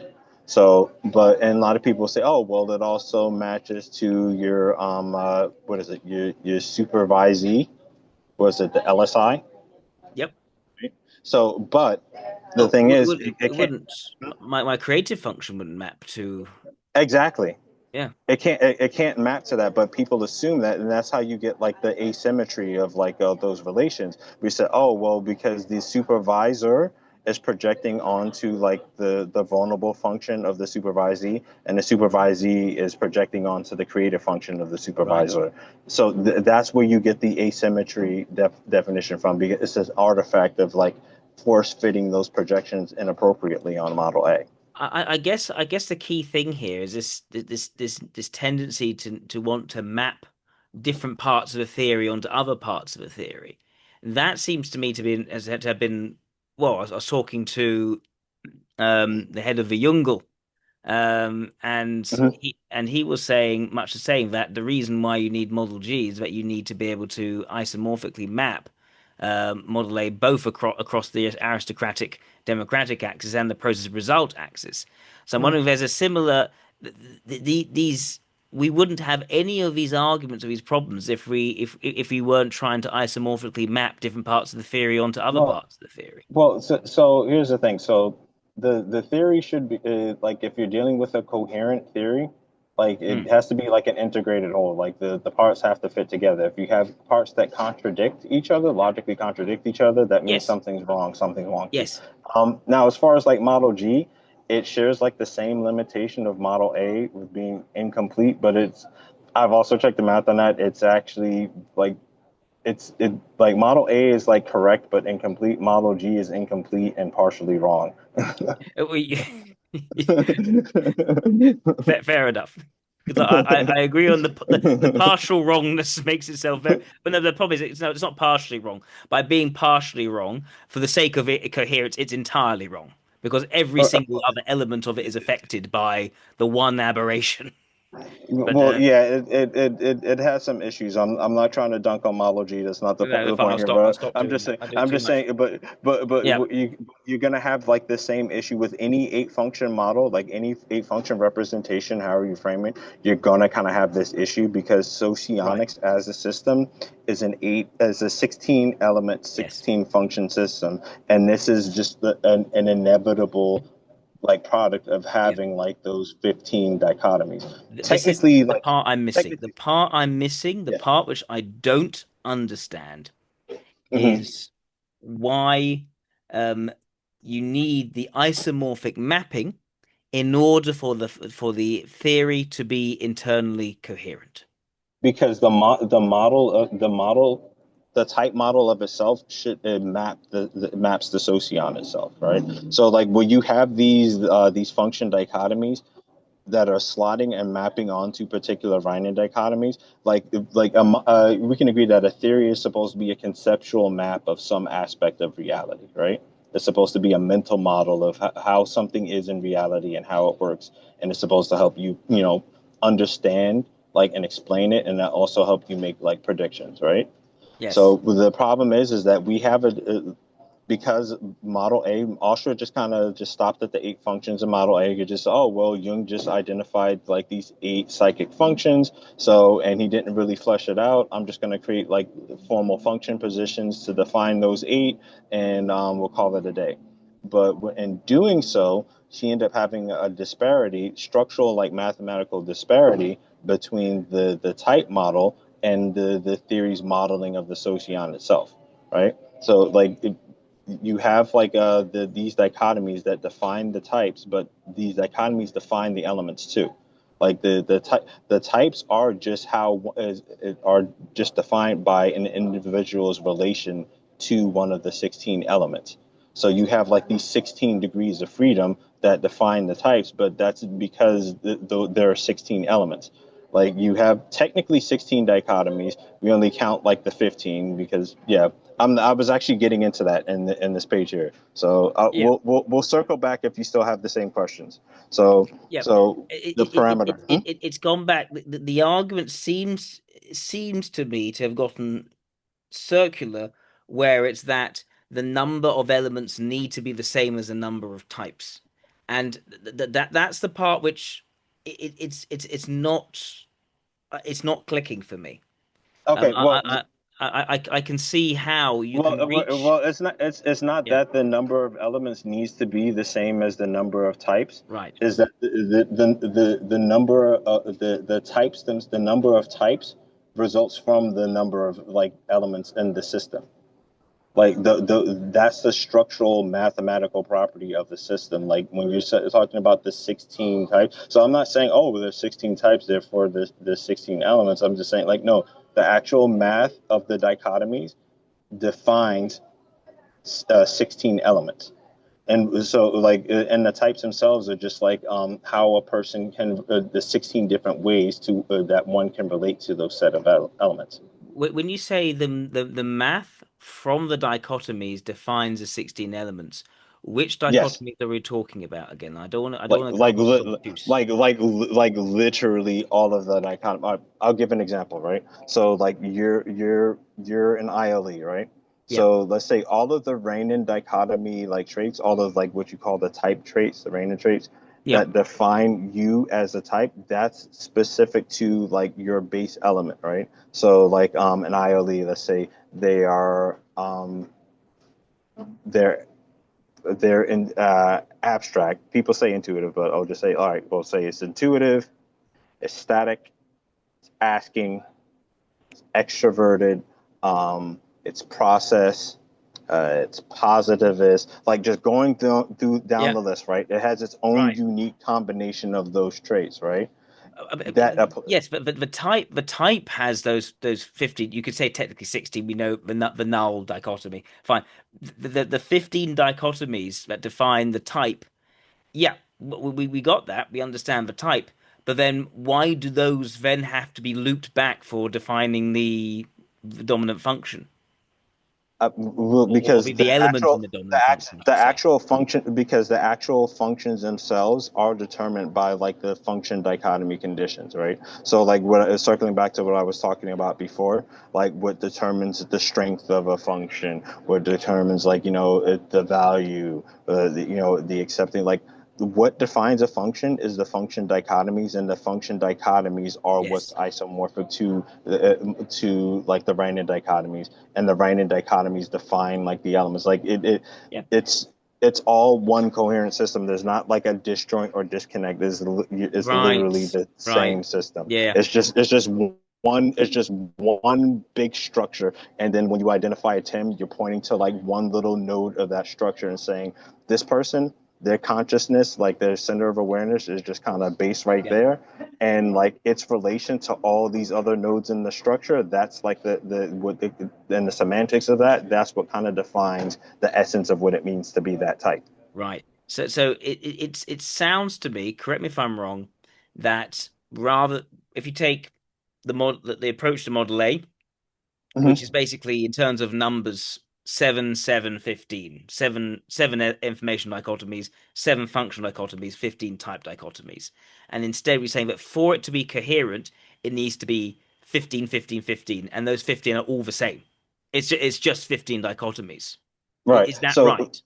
yeah, yes, and I do like formally kind of include like the 16th valid null. So like this is what I'm getting into like the parameter dichotomies is it's talking about the two significant dichotomies. I was just about to get into that, so Okay, we'll go ahead. circle back. I'll stop All right. interrupting.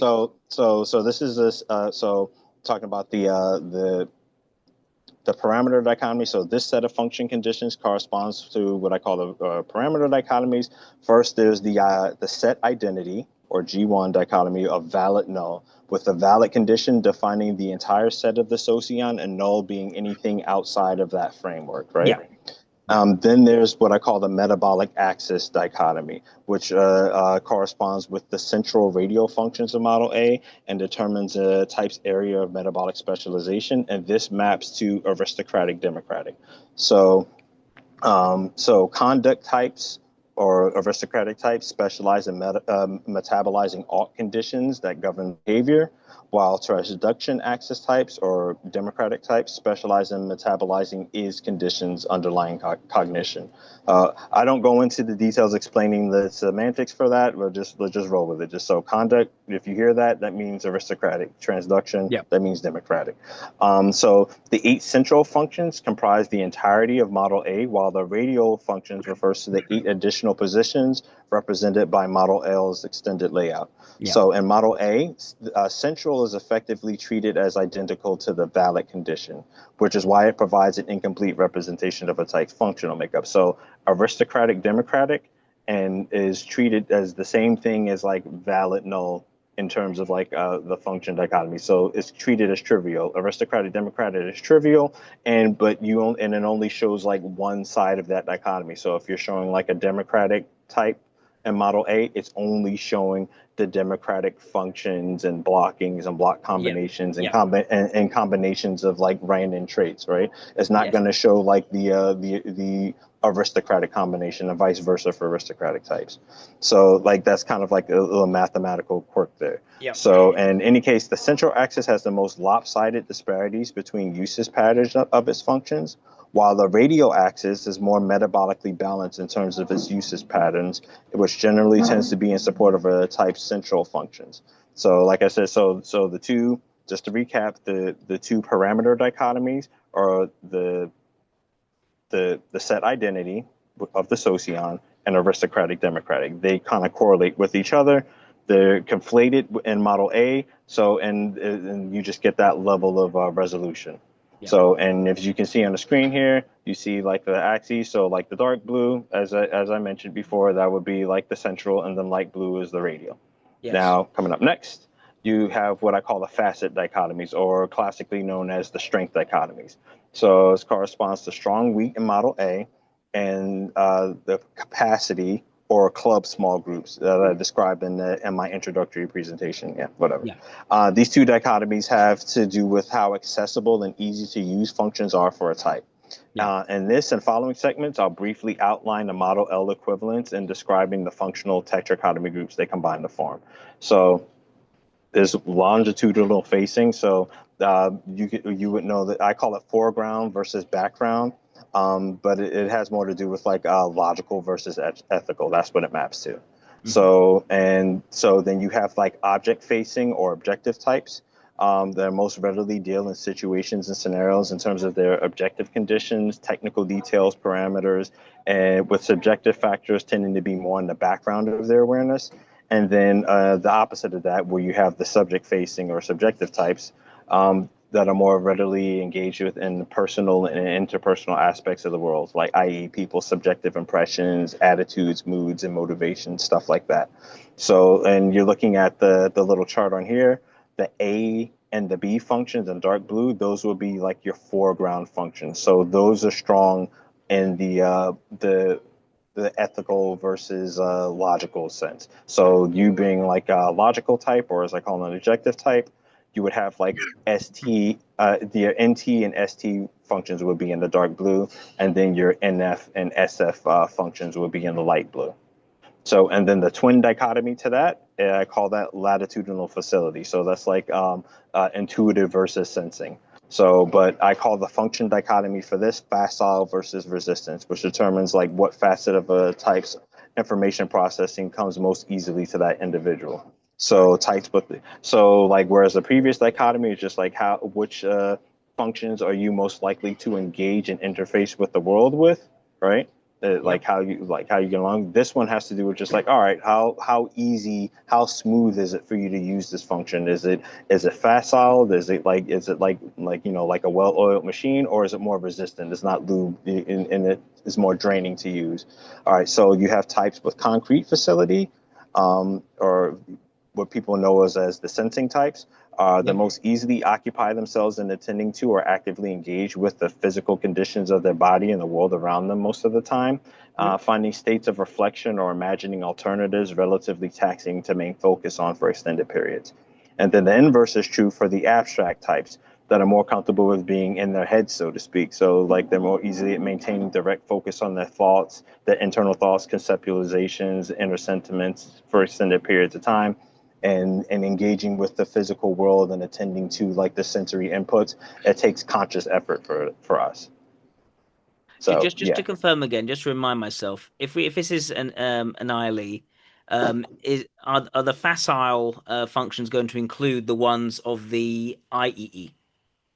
Yes. So Okay. the Okay. so Okay. all of the C functions like are facile, right? Yeah. So like Yeah. scrolling back up here, so the C functions, so A would be the NT and C would be the NF for like an ILE. So those would Yeah. be There we go. facile There we functions go. for like an NT type. So like Yeah. so they can be so like an NT can be like have like little flights of fancy, like reflect on fantasy or explore the internal sentiments and values of things for extended periods of time without it being too taxing on them, right?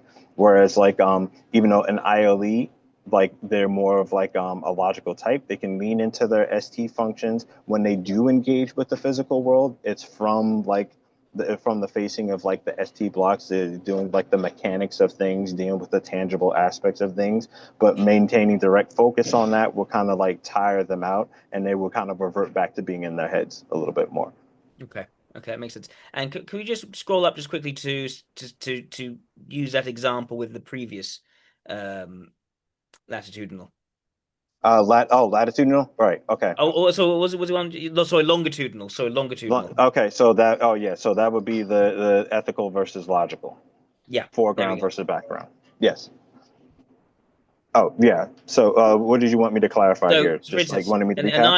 an ILE would basically have the elements of an SLE included in their longitudinal facing, forward. Yes. Yeah. Yeah. So like the strong function. So like so B1 would be like SET. B2 would be TIS. And then B3 would be SIT, and then B4, Hmm. would be TES. So I have names for each of those new functions. I don't get into it in this section. I just Cool. kind of like highlighting on the layout like where. So I kind of used a term that I wish they had invented for Model A. So you have the function dichotomies, you have like the determinate and consequent condition, right? So the Cool. Cool. determinate condition, so like what strong would be a determinate condition and weak would be like a consequent condition. Bold would be Hmm. determinate, cautious would be consequent, like so on and so forth. So it's just like basically like the dominant trait of that dichotomy for the type. If you were kind of thinking like dominant versus recessive like trait, Okay. think of it in those Okay. terms. For anybody who's familiar with like biology and Mendelian genetic type things. Anyway, So so this is very interesting because I'm thinking about this as an ILE. I think okay, outwardly, I think I am more inclined to draw more attention towards the objective things in my mhm, life. But there is perhaps a greater ease in terms of it's inwardly delving into flights of fancy, right, um, where my imagination might go, without drawing much of attentional focus on that in the world. So, right.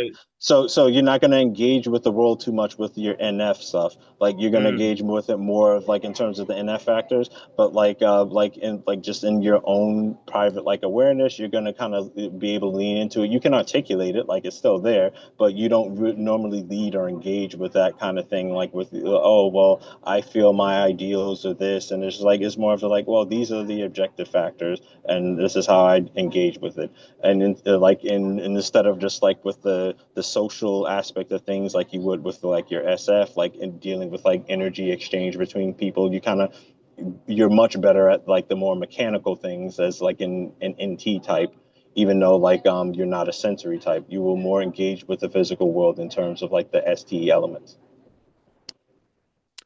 fascinating. I'm Yes. I am I am trying to think of this more Hmm. and I'm trying to test to see if it's true or not for me in my case. Right. I'm Right. not sure yet.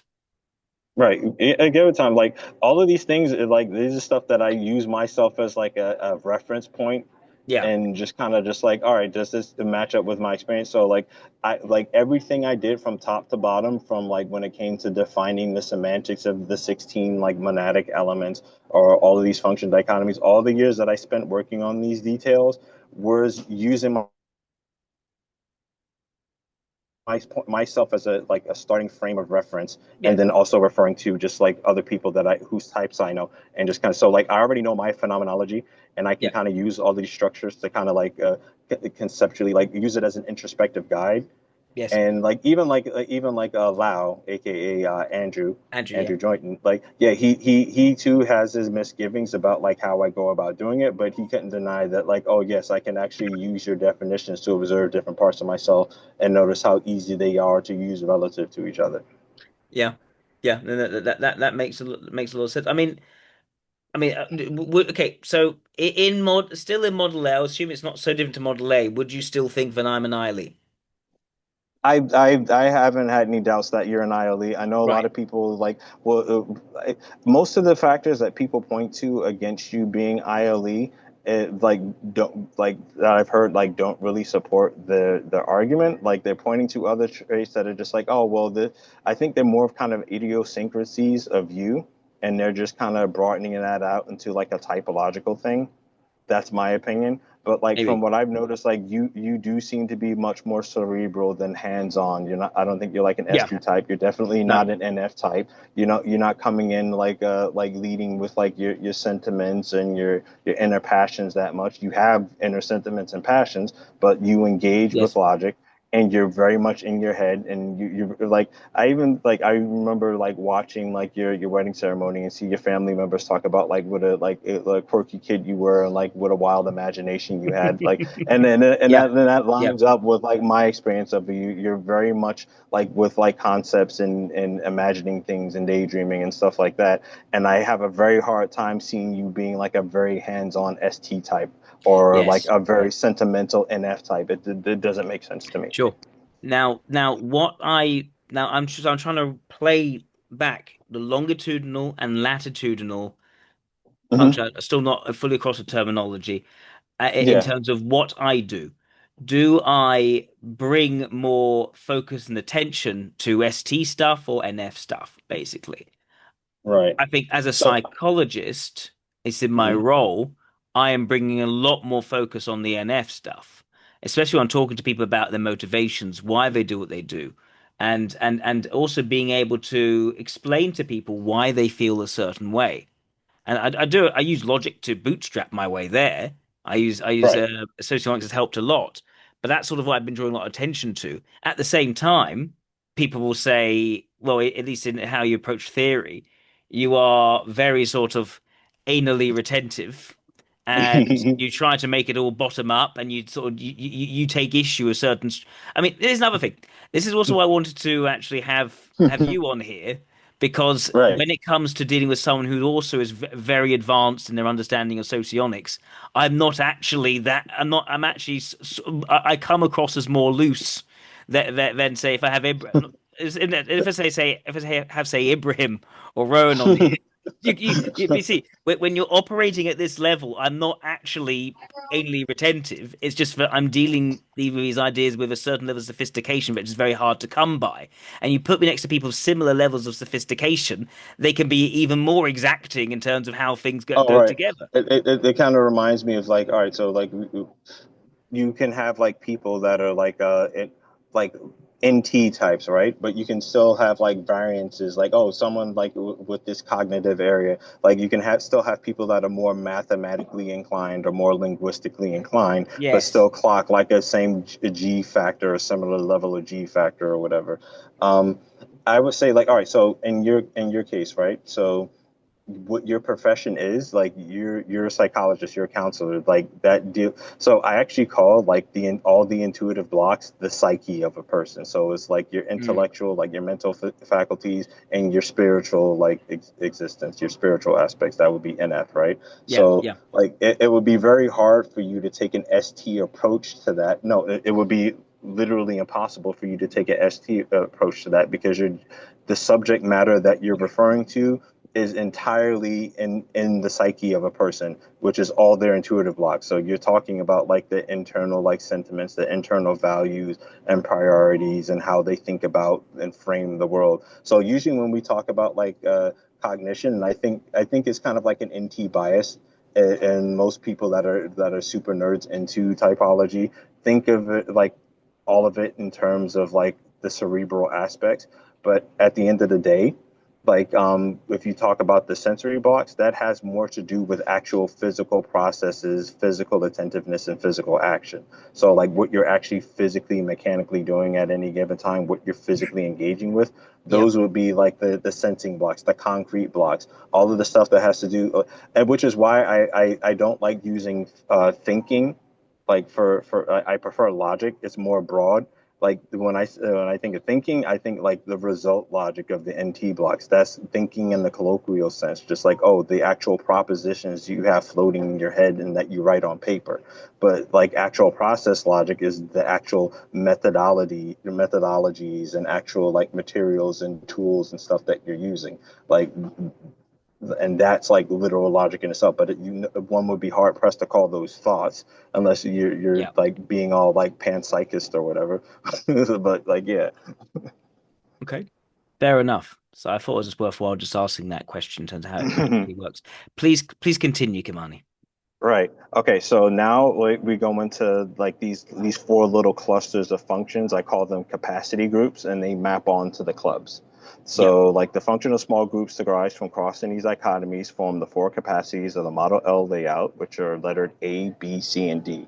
So Yeah. first there's ordinal A, which I call the preeminent capacity, and it corresponds with the four strong functions of Model A.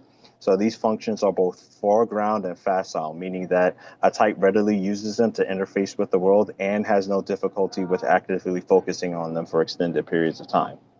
Yeah. So, but then you have the auxiliary capacity or ordinal B, and it doesn't have any model A equivalents. And this set of functions is foreground and resistant, which means that while a type readily uses these blocks when engaging with the world, they Mhm. find directly focusing on them for extended periods relatively difficult. So let's say like, oh, like you take an ILE or an LIE or like an LII or whatever, any of the NT types, they're going to have a much easier time doing more like cerebral tasks than like putting them on just say like I don't know like blue collar work or something like that. It's not to say that Yeah. they're not capable of doing it, but the focus of their attention is going to drift to being more in their heads, and they're not going to be as razor sharp and attentive as say like an SLI or an LSE. Yeah. Yeah. All right. All right, so then we have ordinal C, the contributive capacity, which also has no model A equivalence. So these four functions are background and facile, which means that even though a type doesn't generally use them to interface with the world around them very much, it's very easy for them to actively focus on them for long stretches without tiring. And then lastly, we have ordinal D, the inferior capacity, which corresponds with Model A's weak functions. So this set of functions are both background and resistant, which means that not only is a TEM usage of these functions usually relegated to the background of how they interact, but they're also easily tired out when trying to maintain high levels of focus on them. Mhm. So, and then I recap like my terms for the actual Riemann dichotomy. So I call it objective versus subjective, like the R1 dichotomy. You don't have to memorize the alphanumeric codes for that. That's more for like the the theory nerds to get into. And then Yeah. abstract versus concrete. So objective versus subjective maps to foreground and background. Abstract and concrete correlates with facile and resistant functions. Mhm. So and then the vector dichotomy. So this corresponds with the overt tacit, or as they're called in Model A, the mental vital functions. And Yeah. to kind of put it simply, these two dichotomies deal with how a type generally tends to experience and engage with information. So hold on a second. Oh, all right. I just went to the next panel and it's not showing anything. I don't know what the heck's up here. Oh, hang on. Oh, Let's pause the recording. Okay, we're all back right. after some technical difficulties. So, these are the vector dichotomies. All right, so yeah, so these correspond with dynamic static and asking declaring. Hmm. So, but this one right here, what I call the phenomenal state, it has to do with dynamic static. So, in Right. function dichotomies that I call it is explicit versus implicit. Mm. So just think in place of that mental versus vital in a colloquial Yep. sense, because most people think of it in terms of dynamic versus static elements. So this determines the states of information that tend to most be readily apparent in Tim's awareness. So dynamic state types are most readily aware of continuously fluctuating conditions, while static state types are more directly aware of like relatively stable and discrete conditions. So nothing that really diverges from like the classical definition. It's just pretty Right. straightforward. So So and just to confirm, this is basically like an expanded mental vital. Am I correct? Yes, yes, exactly. Good. So Good. you're seeing like A2, A1 through A2 and D1 and D2. Those would be like the mental functions, and then like A and D of the light color would be like the vital functions. And then you would see like the dynamic versus static blocks on like the the little Yeah. radial functions on the side. Yeah. So there's that. Now we're going to go with the asking versus declaring correlations. So the thing that you'll notice is like the bolded portions are pretty much the same on all the Model A functions. There's no like divergence from that. The only Mm. place where you see them like have like an opposite correlation is when you look at the radial functions. So that Right. so in this case, if you look at the Right. radial It's a process functions, result, isn't it? it's similar with process result. We haven't gotten to them. So this is asking versus declaring. So asking versus declaring is what maps with the mental vital along with dynamic versus static. They're like Oh, twin yeah, you're dichotomies. right. You're right. You're right. So Okay. the same way that intuitive versus sensing and logical versus ethical are twin dichotomies. These correlate in exactly the same way. So Yep. Yep. they line up exactly on model A, and then they have opposite correlations on the functions outside of model A. So this as counterpart of the phenomenal state is what I call the modal engagement dichotomy. And the function dichotomy I call for that is default versus alternate, which determines how a type tends to engage with information. So types of divergent modality default Mhm. to complexifying and expanding upon available information in an open-ended manner. So this would be like the asking types. So like yeah, you just kind of expand upon what's there. You just kind of like kind of explore the space of it a bit.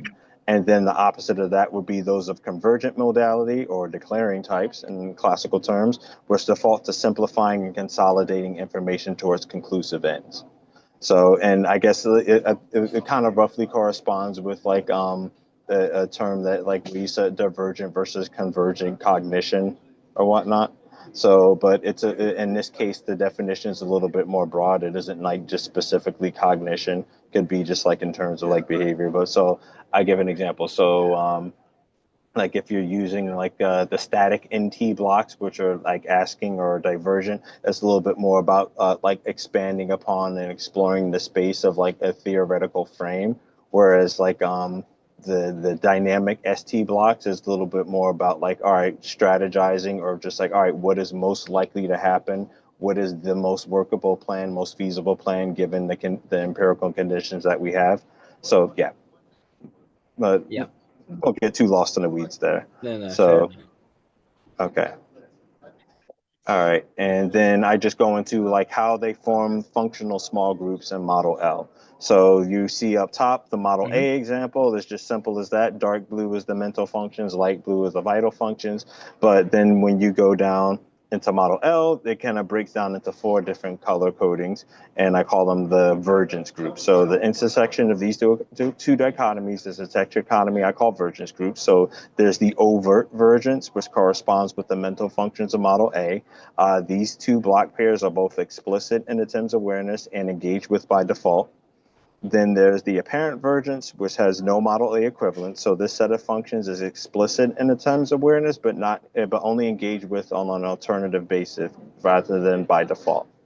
And then opposite to that, also no Model A equivalence is the persistent version. So these two block pairs tend to remain implicit in one's awareness, but are engaged with by default. So this would include like your benefit functions, your neighboring benefit functions. So like your C4 and B4 functions that would correspond with your benefactor and beneficiary.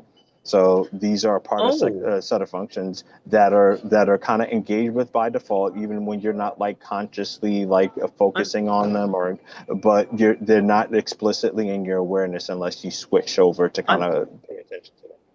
Kimani, I thought it was because before I said that's what I assumed it was before. I said this is about process result, but you told me it's actually asking and declaring. Well, So, so oh, should it be well, I, semi-duals and illusionaries? oh, no, it also includes that. So C3 and B3 also includes the semi-duality in Yeah, Mirage. yeah, So that entire set they will be on the persistent blocks, right? Whereas let's say your kindreds, your lookalikes, your supervisor, supervisee, they would be on the apparent blocks. right. Okay, so it would have covered both process results Yes. and after declaring. Okay, fine, fine. So Yeah, like the dark blue ones, the overt functions, those would be the model A mental. yeah, The light baby blue ones, those are the model A vitals. And then you have like these other like off color ones, like the ones up above that are kind of yeah, like a baby navy blue. Those would be apparent but not engaged with by default. So that's like a yeah, lookalike, kindreds, and your supervisors. And then underneath those you have like a little bit more of a teal color. Those yeah, are the persistent blocks. So they're not apparent in your awareness most of the time, but they're kind of engaged by default. So yeah. um, Yeah. so yeah, and you can kind of colloquially say, okay, like I think this kind of matches with my own experience, like how I engage with like those elements as I define them, and how like I observe other people, and I've asked other people that were able to get into the language of like Hello? You pause.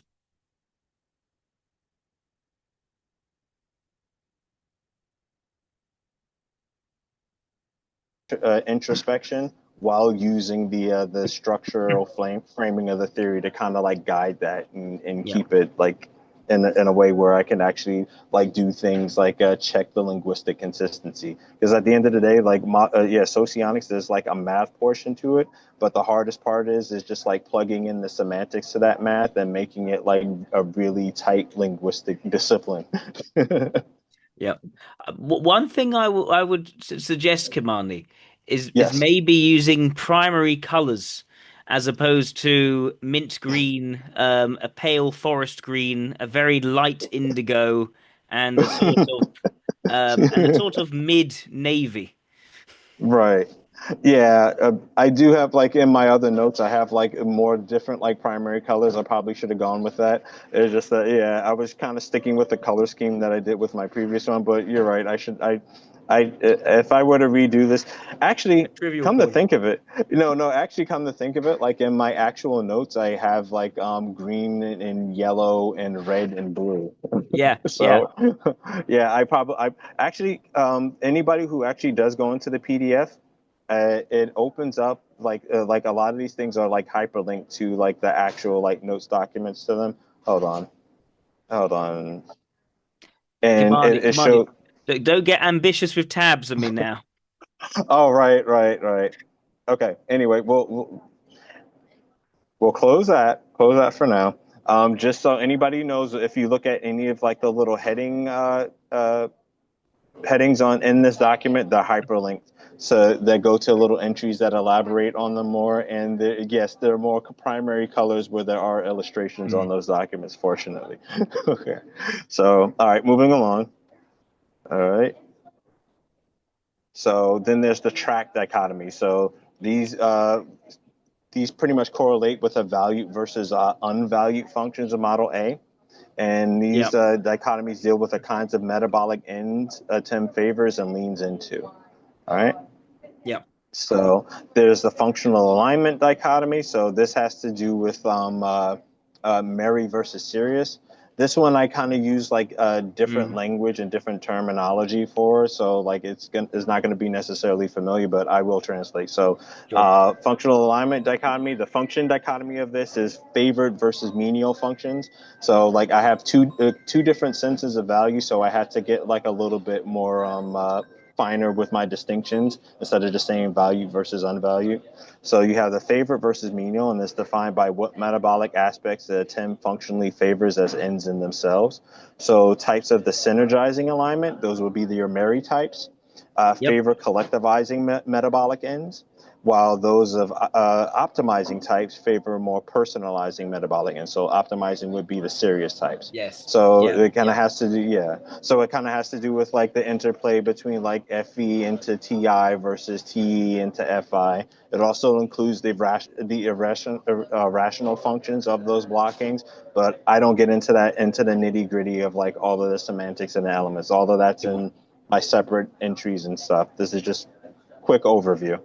Yeah. So, all right. Now we're going to go over to what I call directional polarity. So this has to do with judicious versus decisive. Yes.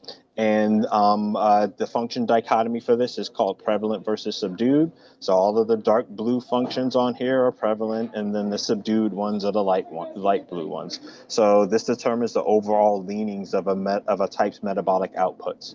So types of an abstracting polarity lean more towards deriving abstract takeaways from the life experiences, while those would be your judicious types. Then you have those of a concretizing polarity, the decisive types, which lean more into manifesting their intentions into concrete outcomes. Yeah. So, so like, yeah, it's a very simple way of explaining like Mary versus serious and judicious versus decisive, even though like I'm using like unfamiliar language. Like if there's a lot more moving parts, and so I've had to, by necessity, had to come up with new terms. All right. Sure. So then this combines to show the different like quadra groups. So there's like basically four different ways of valuing functions. You could think about it that way. So this intersections of these two dichotomies produces a functional tetrachotomy I call the current groups. So the primary current corresponds with the valued functions of model A. These two block pairs are both favored and prevalent in the TIMS processing. So these correspond with your actual quadra block. So it's like your ego block and your super id, right? Yeah. So then we go on into the two sets of blockings that don't have model A equivalents. You have complementary functions. These blocks are metabolically favored by a TIM as ends in themselves, but remain relatively subdued in their outputs. So Hmm. to use your example, you're an alpha type. Yeah. The complementary values Beta. of alpha types would be beta, right? Yeah. But the beta functions are still subdued. You don't lean into beta outputs, but you still value the beta information as ends in themselves. So Right. you favor them, but you do not lean into them as your primary mode of output. Right. So then the opposite of that would be your supplementary functions. These Lean also into, have but you no don't model A favor. equivalents. Yeah. Yeah. So that would be like so for an alpha, those would be the delta block functions. So this set of block pairs is used in a menial fashion by a 10, but it's still prevalent in the overall metabolic outputs. Mm. So like the delta ST and the delta NF like is gonna kind of like you're gonna have a lot more outputs with that with the alpha types, but they're not gonna value them as ends in themselves. So they're still prevalent. And then you have the ancillary functions, and these correspond with the unvalued functions of model A. Yeah. And these two block pairs are both menial in value to a TIM and subdued in their throughputs. So like not only do you not value them as ends in themselves, you don't really like push into like having outputs in that direction. So like and just to kind of explain like the what I mean by like the inputs and outputs. So like SI and NI are kind of like input functions, right? And then Yeah. and then NE and SE they're outputs. Like so, like SE is like your physical outputs, and SI is your physical inputs, right? Yeah. Physical outputs, and then similarly, like with intuition, NI is your mental inputs, what you're reflecting on, and then Yeah. NE is your mental outputs, what you're actively like generating and coming up with, right? So. Mhm, One thing, would I be right in saying that if we were looking at at the mirror to this type, so let's say we're looking at an LII rather than an ILE, then mhm. all the supplementary current and the complementary current would switch.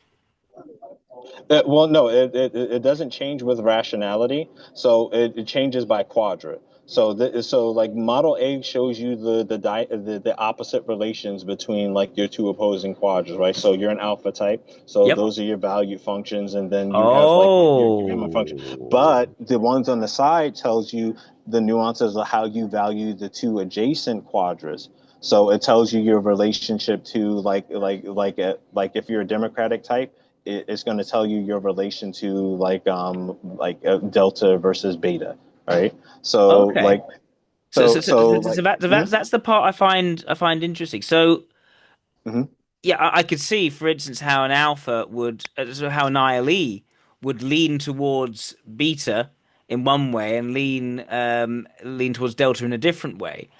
I, I'm right. just I just hadn't thought that all alphas would lean towards beta in the same way and lean towards delta in the same way. I would have thought Right. that if that Right. there'd be a split between the process and result types Well, within the oh quadrant. yeah. Well, there is a split, but you kind of define it along like functionally speaking by different like dichotomies. So Yeah. there are necessarily going to be differences in how Okay. like each of the types in the quad are going to use those, but those are just two different styles of like valuing. So for instance, what I call the judicious the Mary versus Sirius dichotomy, I call Yep. that the alignment dichotomy. It's like those deal with the what types of information you value as ends in themselves, right? Yes. And those that you consider more menial value, they're just like, oh Okay. well, they're necessary, they're means to my ends, right? But Right. then with judicious decisive, that has to do with your direction of throughput, or I call it directional polarity, or just your leanings. Right. Like, where do your what direction do your outputs go more into? If Fascinating. you're judicious types, your outputs are more towards the like, extroverted intuition, more towards the psychological end. What takeaways are you getting from your sensory experiences? Like, what are you deriving from what you're taking in from the world? Whereas in the decisive types is literally about like, oh, it's more about forming intentions with your NI blocks and Right. making them concrete outputs using like the SE and their blockings Yeah. to like do things or make things happen in a concrete sense. So Right. naturally all types can like do these things, but you're going to lean in one direction over the other and you're going to value certain aspects over others. Right. So prevalence is tied to judicious decisive, Yes. whereas meniality or favor is tied to Mary series. Okay. Yes, exactly, Okay. exactly. Okay. Fine.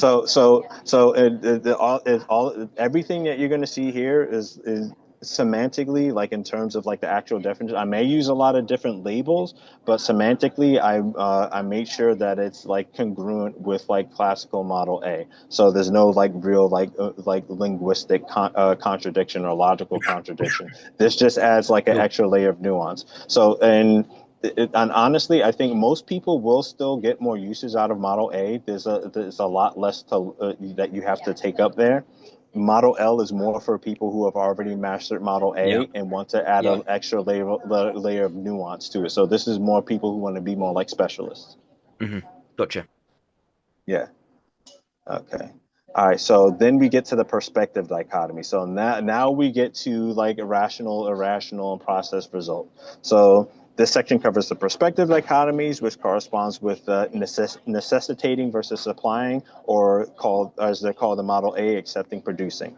Yeah. As the name implies, these two dichotomies have to do with the perspectives from which a Tim dispenses with and composes metabolites. All I, right. I like how you gravitated more towards my definition of accepting producing.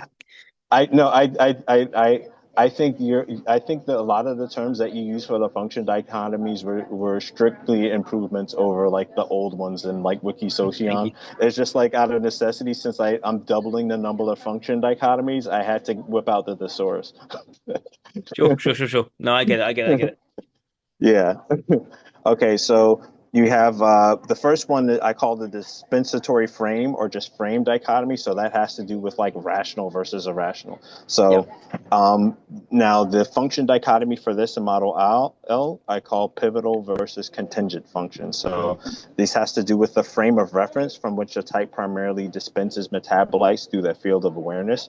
Hmm. So types of a perceptual frame or P types dispenses with metabolites from the perspective of channeling their inputs and outputs, right? Whereas Yes. those of a preceptive frame are the J types, the judging types, they dispense from the perspective of managing the storage and usage of metabolites, right? So, so their judgment is like an Yeah. aspect Yeah. of it, Yeah. but I'm using something a little bit more broad. So, like Mm. introverted judging is how you actually integrate information either in yourself or like the environment around you. And Yep. extroverted judging has to do with like how you're accessing and using it. So think of it more in terms of like storage would be JI and RAM would be like JE. Sure. Sure. No, I get that. Right. I get that. I kind Yeah. of like that analogy actually. Cool. Yeah. So whichever one is in your pivotal function, that's the point. That's the frame of reference function of whatever block. So whenever you're going to access and consciously engage with the block, it's Mhm. going to be from the perspective of whatever your pivotal function is. So like if you're an irrational type, Yeah. when you engage with your blocks, it's going to be from the perspective of your perceiving functions, like how, like what type of inputs and outputs you're doing there, and then like secondarily, there's going to be like the preception, like how Yeah. you're managing and organizing those inputs and outputs. So, all right, and moving along now, what I call the compositive requisite or just requisite dichotomy that has to do with process Mhm. result. Yep. So, and the function dichotomy I get for this one is called constitutive versus Mhm. extrinsic. So, which defines the prerequisites from which a TIM goes about composing metabolites, right? So remember before I was talking about like the metabolic content versus like the mediation of the content. Mhm. So types of a process requisite deal in directly processing the incorporation and perfusion of metabolic content. By the way, I'm going. These are benefit ring small groups that I'm kind of alluding to here. I don't go into detail. Um, Okay. while those of a result requisite mediate the sorting and coordination of metabolic outcomes. So one is like a little bit more like consciously involved in like how they initiate from like composing like the metabolites or perfusing like what they're putting out into the environment, like the content that they're putting out, or how they're bringing it in and integrating it. And the rest of it is just more of like how do you sort through those contents, or how do you coordinate the outputs together in the environment. So, and that, yeah, like I said, that gets into the benefit rings, what the elements are actually doing.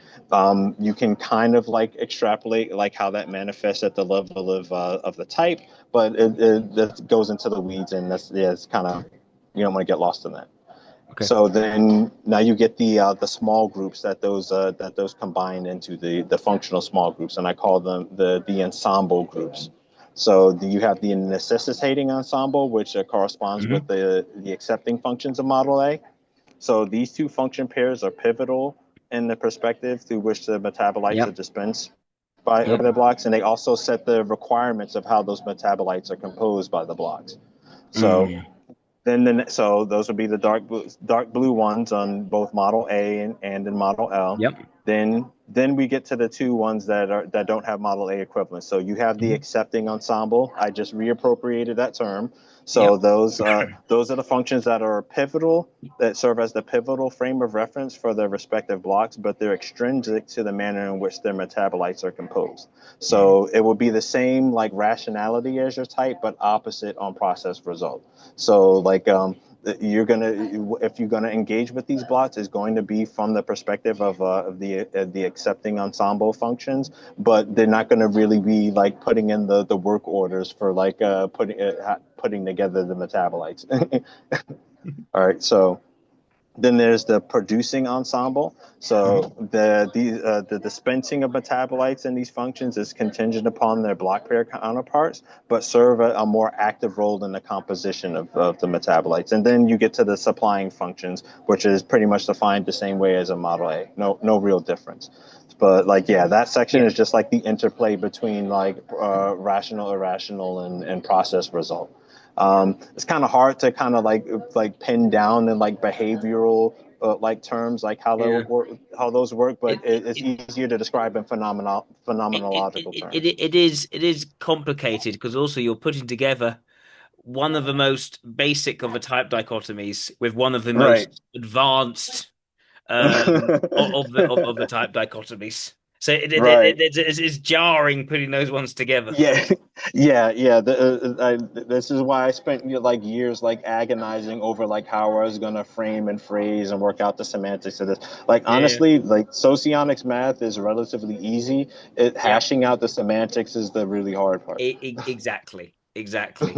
This is why for me the very hardest part when putting my course together was trying to come up with a definition of process result.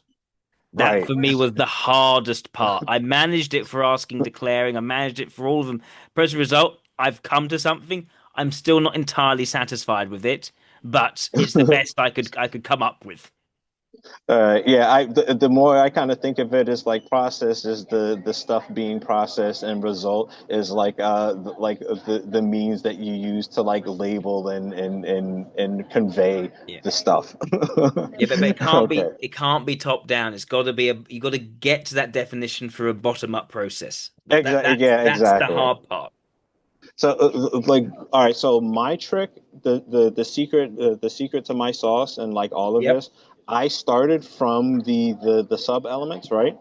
And once I was just like, Yeah. oh, I Yeah. can identify these things in myself. So, like, my whole frustration when I was first learning socionics, when I was learning about the IMEs, most of the pages and description entries would give you like these constellations of adjectives, just like these big clouds of adjectives. Oh But yeah, I'm yeah, just yeah. like, all right, I want to know what the noun is. Can you Yep. reduce all of that down to like a concrete noun that I Yep. can point to? Like, this is what this element is in reality. I don't want to know what it correlates with or what behaviors associated with it. I want to know what it is. So, Yeah. so after I was, Impressionism versus what's the word? It's not absolutism. It's it's essentialism. Impressionism yeah, versus essentialism. right. So, like, Yeah. once I got the definitions of the elements pinned down, then I could just kind of do, like, all right, now I'm dividing these by dichotomies. What does this set of elements have in common with Yeah. each other, and how do they differ from the other? And then from there, it just became more of a linguistic game, a linguistic puzzle. So Mm. like once you get like so that's why I'm like I will go to the firing squad. I will go to the wall for Yeah.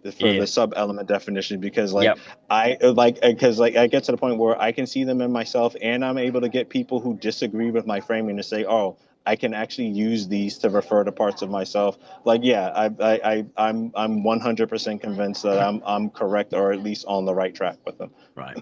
Okay. So, all right. So this So now would we come. get to the complex dichotomies because the ones before were not complex. Oh well, complex like in terms of like a mental complex or like a complex in Sure. Sure. like in a regional sense. Yeah. Yeah. Maybe I could come up with a better term for it, but this one is serves as just as good as any. All right, so this section, yeah, covers the complex economies, which corresponds with the inert contact functions of Yep. Model A. Those specific functions, I call them governing versus compliant. I like These that. two, yeah, these two dichotomies have to do with the overall assessment style and decision-making approach of a type. So let me just scroll down here. So expressive I like emphasis. governing more for the valued inert ones. But yeah, but Yeah, sure, yeah, I no, like no, I like it. yeah, you're right. It does sound Yeah, kind of weird when you're talking about like the ignoring and the vulnerable, but yeah, I yeah. get what you I mean. call those ones So intransigent, but yeah, no, that's yeah, yeah. maybe and transigent might work better, but yeah, no, okay. But no, Uh, I like governing. It's I think about it more. Go on. Okay, so expressive emphasis or just like emphasis Mm. dichotomy has to do with constructivist emotivist, which I did like a big semantic rework with it. I think I got like the essence of it more or Kimani, less my this. apologies. Can I very quickly pause? Very quickly pause. Hang on just a second. Okay. Resuming again. Thank you, Kimani. Yep. And just a heads up, I got like just a little under an hour left before I have to pack it in. Okay, So, let's go for it but swiftly. okay. No So interruptions from me. anyway. All right, so this one here, we're just going over the constructivist emotivist dichotomy. But here, the function dichotomy equivalent is called emphatic versus tentative functions, and it determines the types of like assessment that a type strongly emphasizes and reaches firm conclusions on. So when you're thinking like judgment in a colloquial sense, this has to do with like your judgment style. And the types of judgments that you emphasize and like firmly rest on. So terms of a connotative emphasis most firmly assess and express the implications of available information, while those of denotative emphasis are more firm in assessing and communicating explicitly noted aspects of that information. Mhm. So this would be so for example, like if you have like a feeling in your inert functions or your governing function, whatever have you, and in your emphatic functions, you Yeah. tend to focus more on like the connotations of things. Whereas if you have logic in that inert spot, you're going to be like, all right, no, what's the explicitly delineated? What are the specifics that we're going to deal with here? So Mhm. like, yeah, one deals with the specific facts and figures, more is just like, all right, what are the implications? Like, what are the kind of things that are associated with this? All right. So moving along.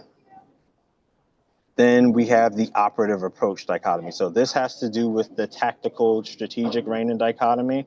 Um, so Mm.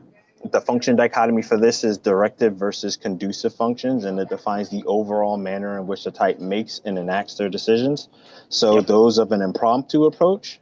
So, oh yeah, I should backtrack a bit. So when the connotative types that I mentioned earlier, those go with the constructivist trait, right? Yeah, Whereas denote, yeah, and yeah. denotative has to do with the emotivist. So anyway, like fast forwarding now, so Yes. impromptu is what I call the strategic types, and Yep. deliberative is what I call the what's the other term for it? Tactical Yeah. types, which Tactical I think strategy. which I yeah, yeah, which I think I can tell English had to have been like was not their first language because that's a Yes. very They're the worst backwards. names. The worst names. I call them determined exacting and Right, obstinate contrarian.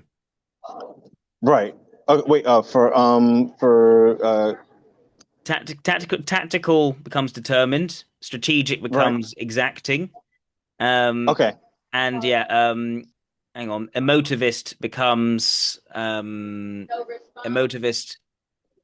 Hang on, let me think about this one. Oh yeah, emotivist becomes obstinate, and constructivist because actually because yeah, the ILE would be actually be constructivist becomes contrarian. okay. All right, so this one has to do with decision making pro. So those impromptu types are those which tend to reach and enact conclusions based on the present circumstances, right? Yeah. Where those of a deliberative approach tend to initiate and enact decisions around premeditated scenarios. So impromptu would be inert sensing, right? So like their decision making is more fixed on like, all right, what are the immediate conditions? What are the immediate requirements that's going on right now? That's a little bit more urgent, and we'll go with that. We'll make decisions around that. And then those with intuition that are inert, they're just like, no, let's like premeditate, let's like deliberate on what we're gonna do, and then we'll act on that. Yes. So yeah.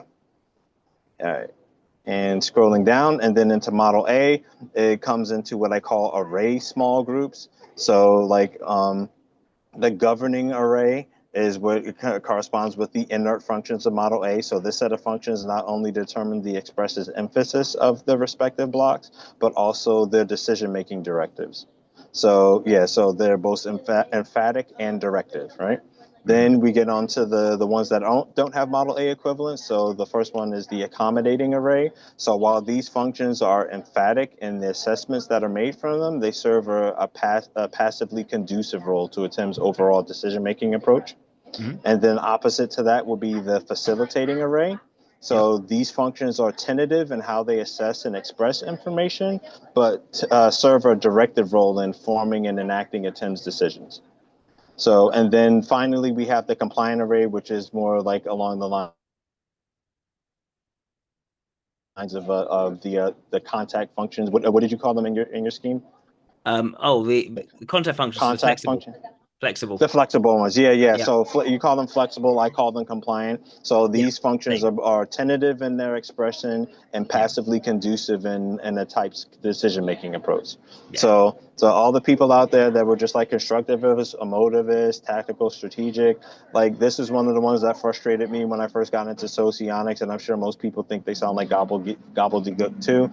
This is the clearest definitions that I could come to them like after like agonizing over them for like months and years. I feel this is this is better conveyed than I think the previous set of dichotomies. I think this is quite nice.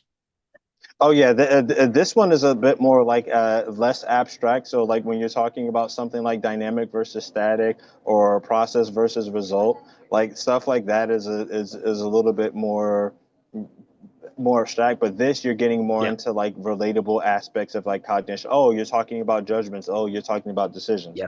This Yeah, is why that my video, which is was premiering a few hours ago, is basically talking about stubborn and flexible inert contact because this is like the easiest low hanging fruit of missed value that you can right, easily start right. applying. Yeah, Right, exactly. This was a gold mine to fix.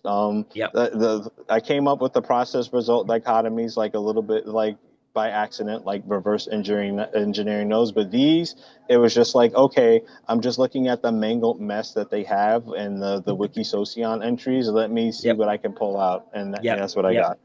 yep, All right, now this one is also going to be fairly straightforward. It's the orientation dichotomies. So this correlates with bold, cautious, and model A. I call hmm them the salient versus tangential functions. So this pair of dichotomies has to do with Tim's orientation in regard to how they tend to distribute their conscious focus and yeah, what kinds of concerns most readily draw their attention. yeah, So first up is the focal concentration. So this is introversion, extroversion. So, and this one I just called like the bold versus discrete functions, right? yep, So these functions determines the distribution of a type's conscious focus. So types with an intensive concentration more readily narrow the focus of their attention on depth and detail, while those of extensive concentration more naturally distribute their attention to a wider breadth of focus. So that's the difference between introversion and extroversion in a socionic sense. So it isn't necessarily about how withdrawn you are or how outgoing you are. no, While those things can correlate, it has more to do with like how do you breadth and depth. focus? How do you narrow or broaden your focus? Yeah, So now we get to attentional concern. That has to do with positivist, negativist. So I call the function dichotomy for this pertinent versus incidental function, and it determines what kinds of concerns most readily draw a type's attention.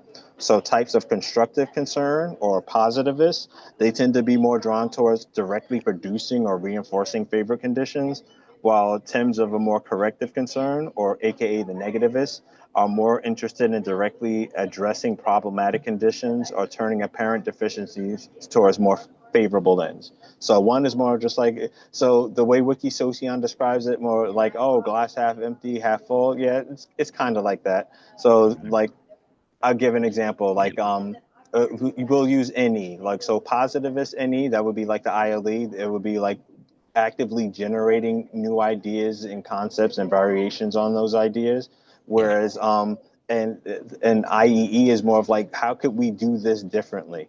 yeah, Right? How can we keep this fresh? Right? So it's more of like, one is more of like constructing or generating something. The other one is just like, how can we yeah. tweak or renovate something? Yes. Well, what one makes propositions. The other one is about is about either deconstructing or simply casting doubt on said propositions. Right. Like even like my approach to like my Socionics tweaks document, like almost all of my notes started in there initially, just like, all right, this is what I see as a shortcoming in the theory. Let me fix it. Yeah, yeah. It's Yeah. something which is easier to see play out once you combine it with temperament. I think it Right. becomes a lot more useful when it's combined Oh with yes. temperament. Oh yeah. Oh yeah. Definitely. Definitely. Yeah. So yeah, Okay. and I don't go into the descriptions of like the actual traits in here. I'm just going over the functions. But like here we go. So Yeah. these form like small groups that I call interest groups. So you have the salient interest, which corresponds with the bold functions of model A. So these Yeah. functions are bold in the degree of concentration allotted to them, and they're of pertinent concern to the TIM in question. So like that's why like they're particularly obvious in diagnostics because like not only do you naturally divert the bulk of your energy towards focusing on, they also like draw your concern the most too. So they're gonna like if you're doing diagnostics, these are gonna stand out pretty well. All Yeah. right. Now you get to the ones that don't have model A equivalents. There's the adjunct functions. So these functions are bold in their degree of concentration, but only of incidental concern to a TIM. So let's say you're in an ILE. So, Yeah. your extroverted NT functions are bold and salient to you, but the extroverted like NF functions, they're going to be bold for you, but they're not going to be drawing your concern as much. You're not going to be like, how can we fix this cause? Or like, how can we do things differently? It's just more like, oh, this is a fun thing to pursue and expand upon, right? Hmm. So, yeah. So it's more of an adjunct thing. So like it's bold, but it doesn't draw your concern. It's not salient. It doesn't have like Right. that punch. Then you have the germane interest, the germane function. So these also have no model A equivalents, but they're discrete when it comes to how they're concentrated on. Right? You're cautious with them, but they're also still pertinent to a type's metabolic concerns. Right? So they readily draw your attention, but your energy divestment and it doesn't focus on them as much. So they're still cautious, but they're of pertinent concern to you.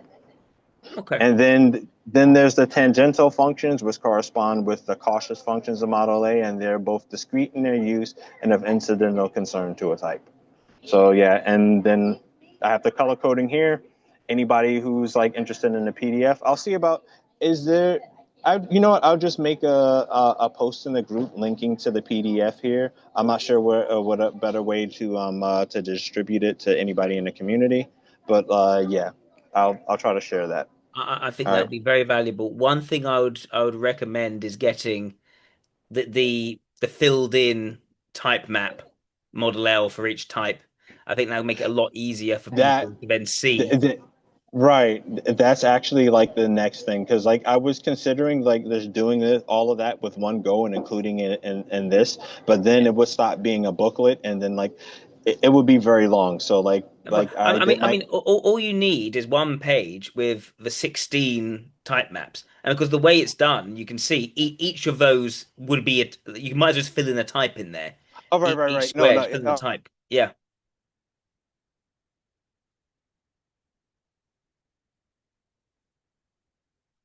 it's frozen. I'm gonna pause the recording, or maybe it's my connection. A function Way back. descriptions, which I included in like in my intro PDF. Yep. So, but what I'm going to be doing in the follow up is including the expanded functions to those descriptions, and explaining the intertype relations and with that in mind. Okay. And then Hmm. it'll probably it will be just like a little like a layout that just shows like where to put each of the sub elements in those. Although I do explain like the logic of like how do you figure out where the elements goes. You're right. It would be very helpful to have people just see like illustrative examples and then they can just infer from there. Yeah. Right. All right. Okay. So now we're on to the purview dichotomies. So these correspond with Okay. the evaluatory situational, and I call them engrossing versus attendant here. All right. So Okay. these dichotomies deal with how occupied a TEM is with the general areas of metabolic activity in focus. Right. Yep. So we have the preceptive domain. So this corresponds, and I call it the consistent versus variable function dichotomy. So this Mhm. determines the domains of competency that are most consistently occupy a type. So types of the elucidative domain. So those will be the obstinate types in classical terms. They tend to be more consistently occupied with clarifying or conveying standpoints on matters of interest to them, while those of the acquisitive domain, aka the yielding types, are more occupied with the accrual or control of valued assets. So like, and that could be informational or material. It doesn't really matter. It could be relational, but it's more of just like, all right, how do we get stuff that's needed and wanted, and how do we make use of them? Whereas elucidative is just like, how do we clarify what our interests are? How do we make sense of what's there and what's and whatnot, right? So yeah. Mm. All right.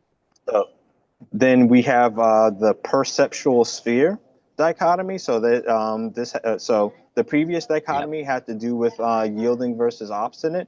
This one has to do with carefree versus farsighted. Noted, yes. So the function, yeah. So the function dichotomy of this one is immersive versus cursory functions, and it determines the spatio-temporal aspects that most readily absorbs someone's perceptual focus. So types of circumspective sphere, aka the carefree types, are more absorbed in focusing on the space of actual or possible conditions, whereas the Tims of the anticipatory sphere are more immersed in the unfolding of eventual or imminent occurrences. So those would be the far-sighted ones. Yeah.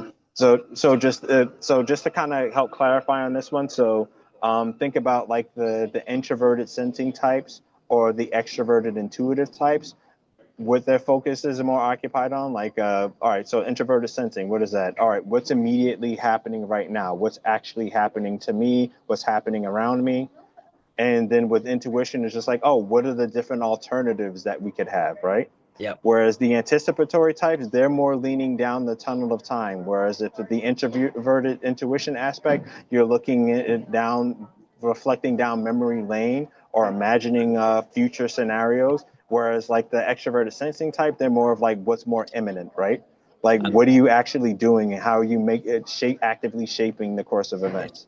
One thing that's actually helped me with this is turning it totally on its head. So Mm-hmm. rather than looking at where you either really focused here or really focused here, it's how people tend to describe these function dichotomies. No, think Mm-hmm. about how adaptable you are in the middle, and talk about Right. where you're adaptive, and that's what I've been trying to do with those ones because I Oh, find so it's kind of it like makes it less diagnosing schizophrenic. someone by it's kind of like diagnosing someone by like, oh, you notice that they're weak. This is probably like their vulnerable function. So you can kind of infer, oh, so they're likely this type. So you just look at where the void is, where they're not. Oh, and that's oh, okay. Yeah, yeah. I look in the void. That way, I avoid becoming schizophrenic when I talk about this one. Okay. Well, circumspective, think about looking around, and anticipatory is looking forward and backward. That's the Yeah, way I simplify it. yeah, So yeah, carefree types look around in space and potential and actual space, and anticipatory types look forward and backward in time. yeah. That's how. You're All right. right, and then these, when you combine them, they form what I call the occupational small groups. So you have the engrossing occupation, which corresponds with the evaluatory functions of Model A. So these functions Mhm. are fairly consistent in their activity levels and fully immerse one's focus when they're directly attended to. Then the non-model A functions, you have the peripheral occupation, like so the activity levels of these functions are consistent, but the degree of focus they're afforded tends to be cursory. So Yes. it's kind of like so I will give you an example that you will probably be able to relate to. So an example of functions like that would be like extroverted ST would be Mhm. peripheral, right? So Yeah. the activity level with it is fairly consistent with you, but it is more of kind of like the edge, the periphery of your awareness most of the time. Mhm. That kind of thing. All right. So Okay. then you have Okay. all right, then you have the collateral occupation. So this one also doesn't have model A equivalent. So these functions have variable activity levels, but they're more immersive when you directly attend to them. So like they're very situational, but when you do focus on them, it tends to like grab all of your attention when you are leaning into them. So yeah, and then you have the attendant occupation, which is the situational functions in Model A. So they are variable activity levels and only draw a cursory degree of focus. So these would be like your creative, your ignoring, Yes. your role, and your mobilizing functions. Yeah. All right. And then the next section, then I just go through each of the functions. So I recap the Model A functions and blocks and talk about their what I call each of the blocks. And then I go into like Model L proper. and then I include like priority and dimensionality levels for each of them. And as mentioned earlier, I sort them by those little like those little blocks, those little capacity groups that correspond with club. So there's the preeminent capacity, the A capacity, which corresponds with the strong functions in Model A. So you have like your leading block, which would be the ego block for Model A. So you have your A1, which is the base function. A2 is the creative function. So A1 is like four-dimensional and level four priority. The creative is three-dimensional and level three priority, and so on. Yeah. And I just kind of list all of the functional small groups that correlate with each of the individual functions. I won't go into the specific details of the Model A Sure. function Sure. since I assume everyone's fairly Yeah. familiar with them. So, but like the highlighted portion here, the darkened blue here, that's the what you would call the ego block, but I called it the leading block. Cool. The next strong block is the trailing block. So that's your ignoring and your demonstrative function. So Yeah. they would be like right underneath your leading block. And the reason why I kind of cluster these functions together is because they do have the most functional proximity to one another, and they kind of like function in tandem with one another in a sense. They operate very closely. Like your base and demonstrative function directly overlap with one another, as does your creative and ignoring. It would Where they differ is just like which ones you value and which ones you're more conscious of, and so on. But yeah, Right. moving along. Now we're going to go to the auxiliary or B capacity. So Okay. now we get to new functions. So we call it the consultative block, right? So this includes the B1 correspondent function and the B2, the collaborative function. So in this one, so you're an ILE. So Yep. B1 would have SET in there, what I call actuation. So like Yeah. the projection, like physical control, Yeah. like physically operating things, that would be your B2 function. So Yeah. I kind of roughly compare it to like the role function, but it's much stronger, Yep. and it's not engaged with by default. It's kind of like one of your alternate functions, Yeah. and B2 would be is your collaborative function. So B1 is three dimensional. It is like a level two priority, and then B2 is a two-dimensional function that has a level three priority. So this would be like physical organization, right? So with the Model G, people will call it like plus My TI. habitus, won't it? Yes, that would be habitus, Right. TIS. Gotcha. So like an ILE isn't going to be the best at keeping everything sorted and organized and regimented. And ironically, one's dual is actually stronger with this function than they are. Yeah. So like TIS habitus would be 3D for an SEI.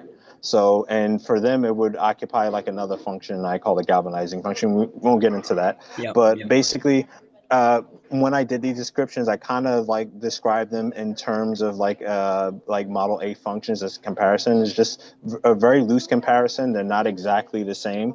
So like all right, so I'll just read through it. So the Yeah. correspondent function is usually right at the periphery of one's awareness, acting as a ready liaison and complement to their base function. One uses and is fairly competent, values and is fairly competent with their use of this function, which typically overshadows the uses of its background counterpart, the role function. As with one's base, once conclusions are formed via this function, they tend to be firm and unwavering. However, being as how it operates against the grain of one's prevalent direction of metabolic flow, maintaining focused attention on it for extended periods can be somewhat draining.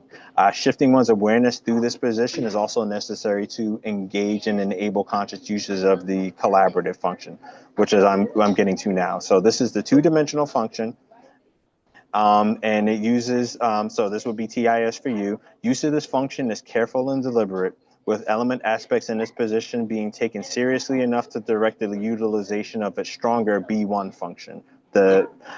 The collaborative is most comparable to the creative function. However, unlike the creative function, a TEM lacks the same surety and easy facility with it, so they tend to welcome constructive feedback and cooperative support from others with this output, which is why I call it the collaborative function. Due to its relative weakness, manifestation of this position element is heavily influenced by the instrumental function.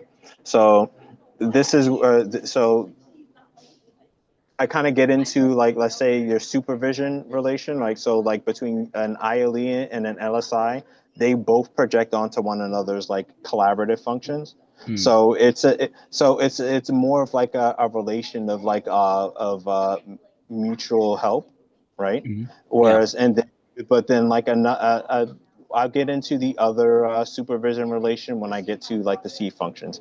There's a lot of ground to cover, and we got limited time, so I'm gonna just try Sure. to breeze through. Sure. I'm very sorry. No, no, that's Um, fine. It's fine. all right, so that previous block, I call it the consultative block. So you just kind of situationally like refer to it when you're consciously engaging with your B functions. But the delegative block is just kind of engaged by default, and you kind of use that to engage with the world. So like you being an ILE, an alpha NT, Yep. the delta ST blocks will be Yes. kind of engaged by default, even though you're not consciously aware of it most of the time. So like while you're daydreaming, you're going to be experimenting with trying things out as an extroverted version of that type. Yeah. So anyway, the first function in this block is two-dimensional. Is I call it the compensatory function. Yeah. So an individual discreetly and offhandedly engages this function out of necessity, often as a means of shoring up weaknesses of their suggestive function or enabling conscious use of their B4 function, Right. the instrumental. Like the ignoring function, one doesn't usually bother paying much direct conscious attention to it. Even so, the compensatory is liable to be used more frequently and with greater care, even if in much shorter spurts than the ignoring function. So for an ILE, this will be The SLI. observation, SIT. Yeah. Yes, the SLI function. Yep. There we So go. like observation would be your compensatory function. So you're going to be more absorbed in any stuff, but you're going to be 2D with this version of SI. So Yes. making objective observations, you're passable with that. You kind of like peripherally do it, but when you can like directly consciously engage with it, and it kind of engross your attention while you are consciously engaging with it. But for the most of the time, it's just going to be on autopilot at the edge of your awareness. All right. Anyway, then there's the instrumental function. It's 3D. This function gets a lot of mileage when often Yep. having steady automatic use, even while one's direct attention is focused on the base. More conscious usage of this function occurs by directly focusing on the compensatory function. Similar to the demonstrative, use of the instrumental function is strong, confident, and largely taken for granted.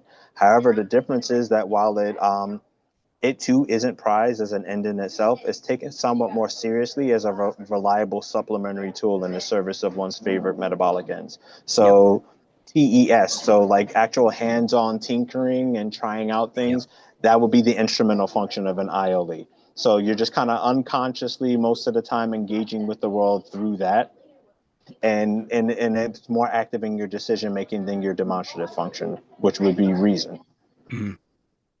All right, and moving along, then there's the contributive function, the C capacity.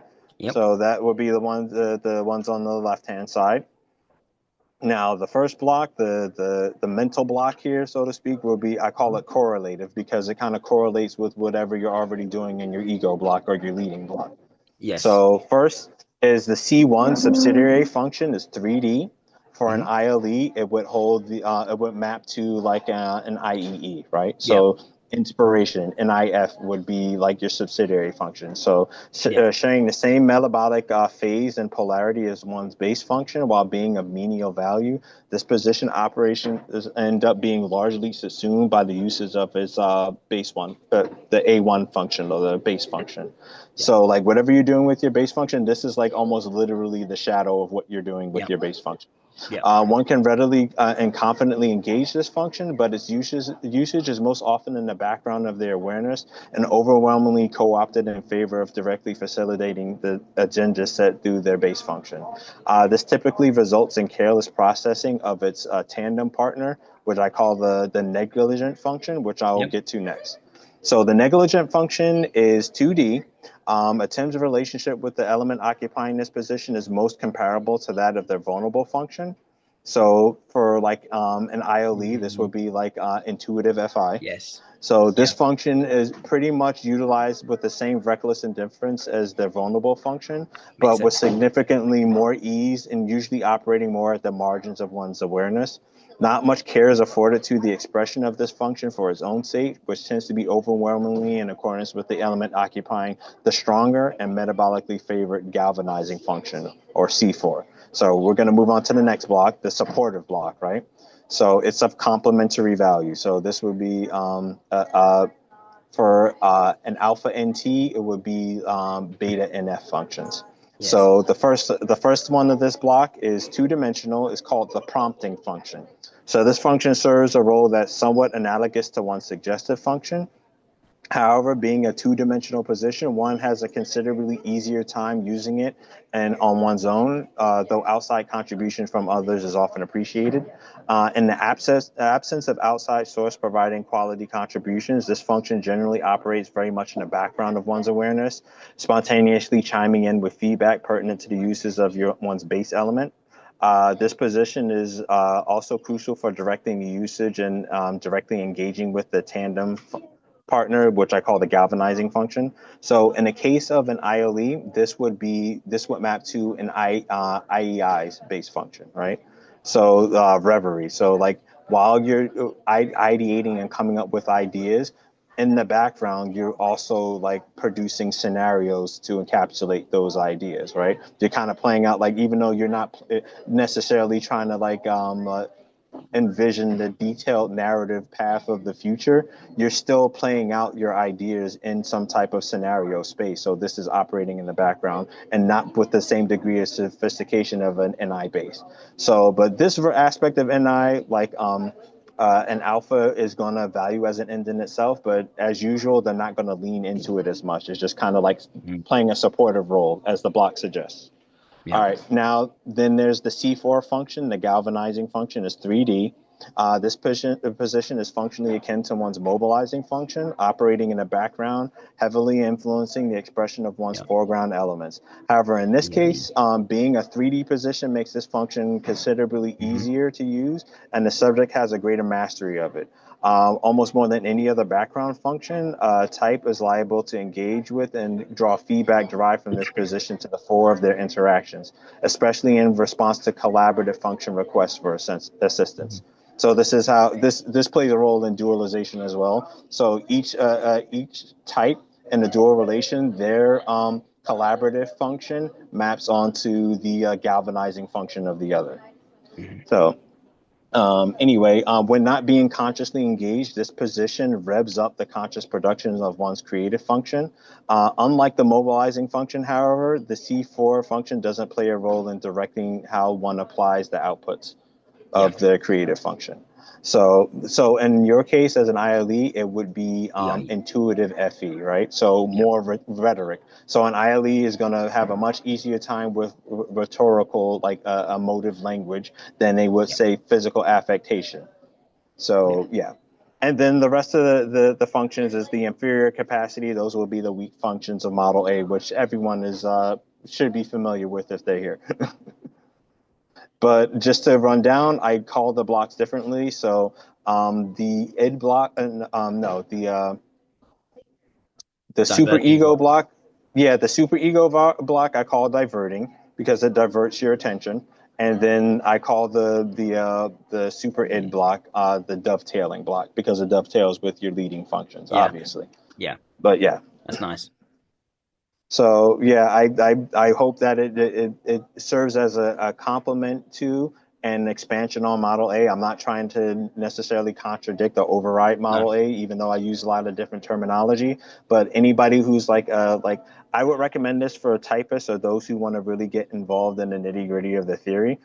Anybody who's a layperson who already thinks Socionics has too steep of a learning curve, Model A is perfectly fine. You don't need Model L to be able to type people or like understand the basics of the theory.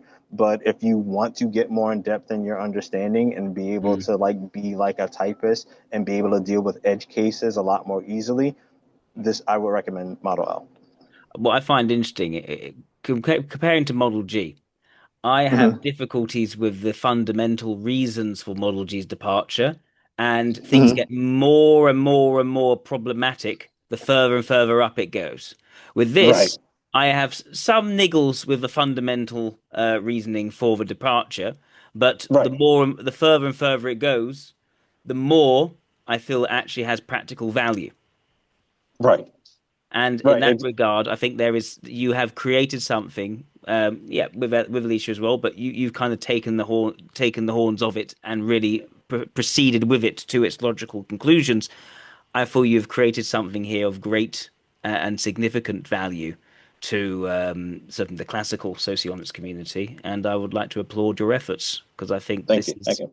this is significant, and I look forward to being able to play with this.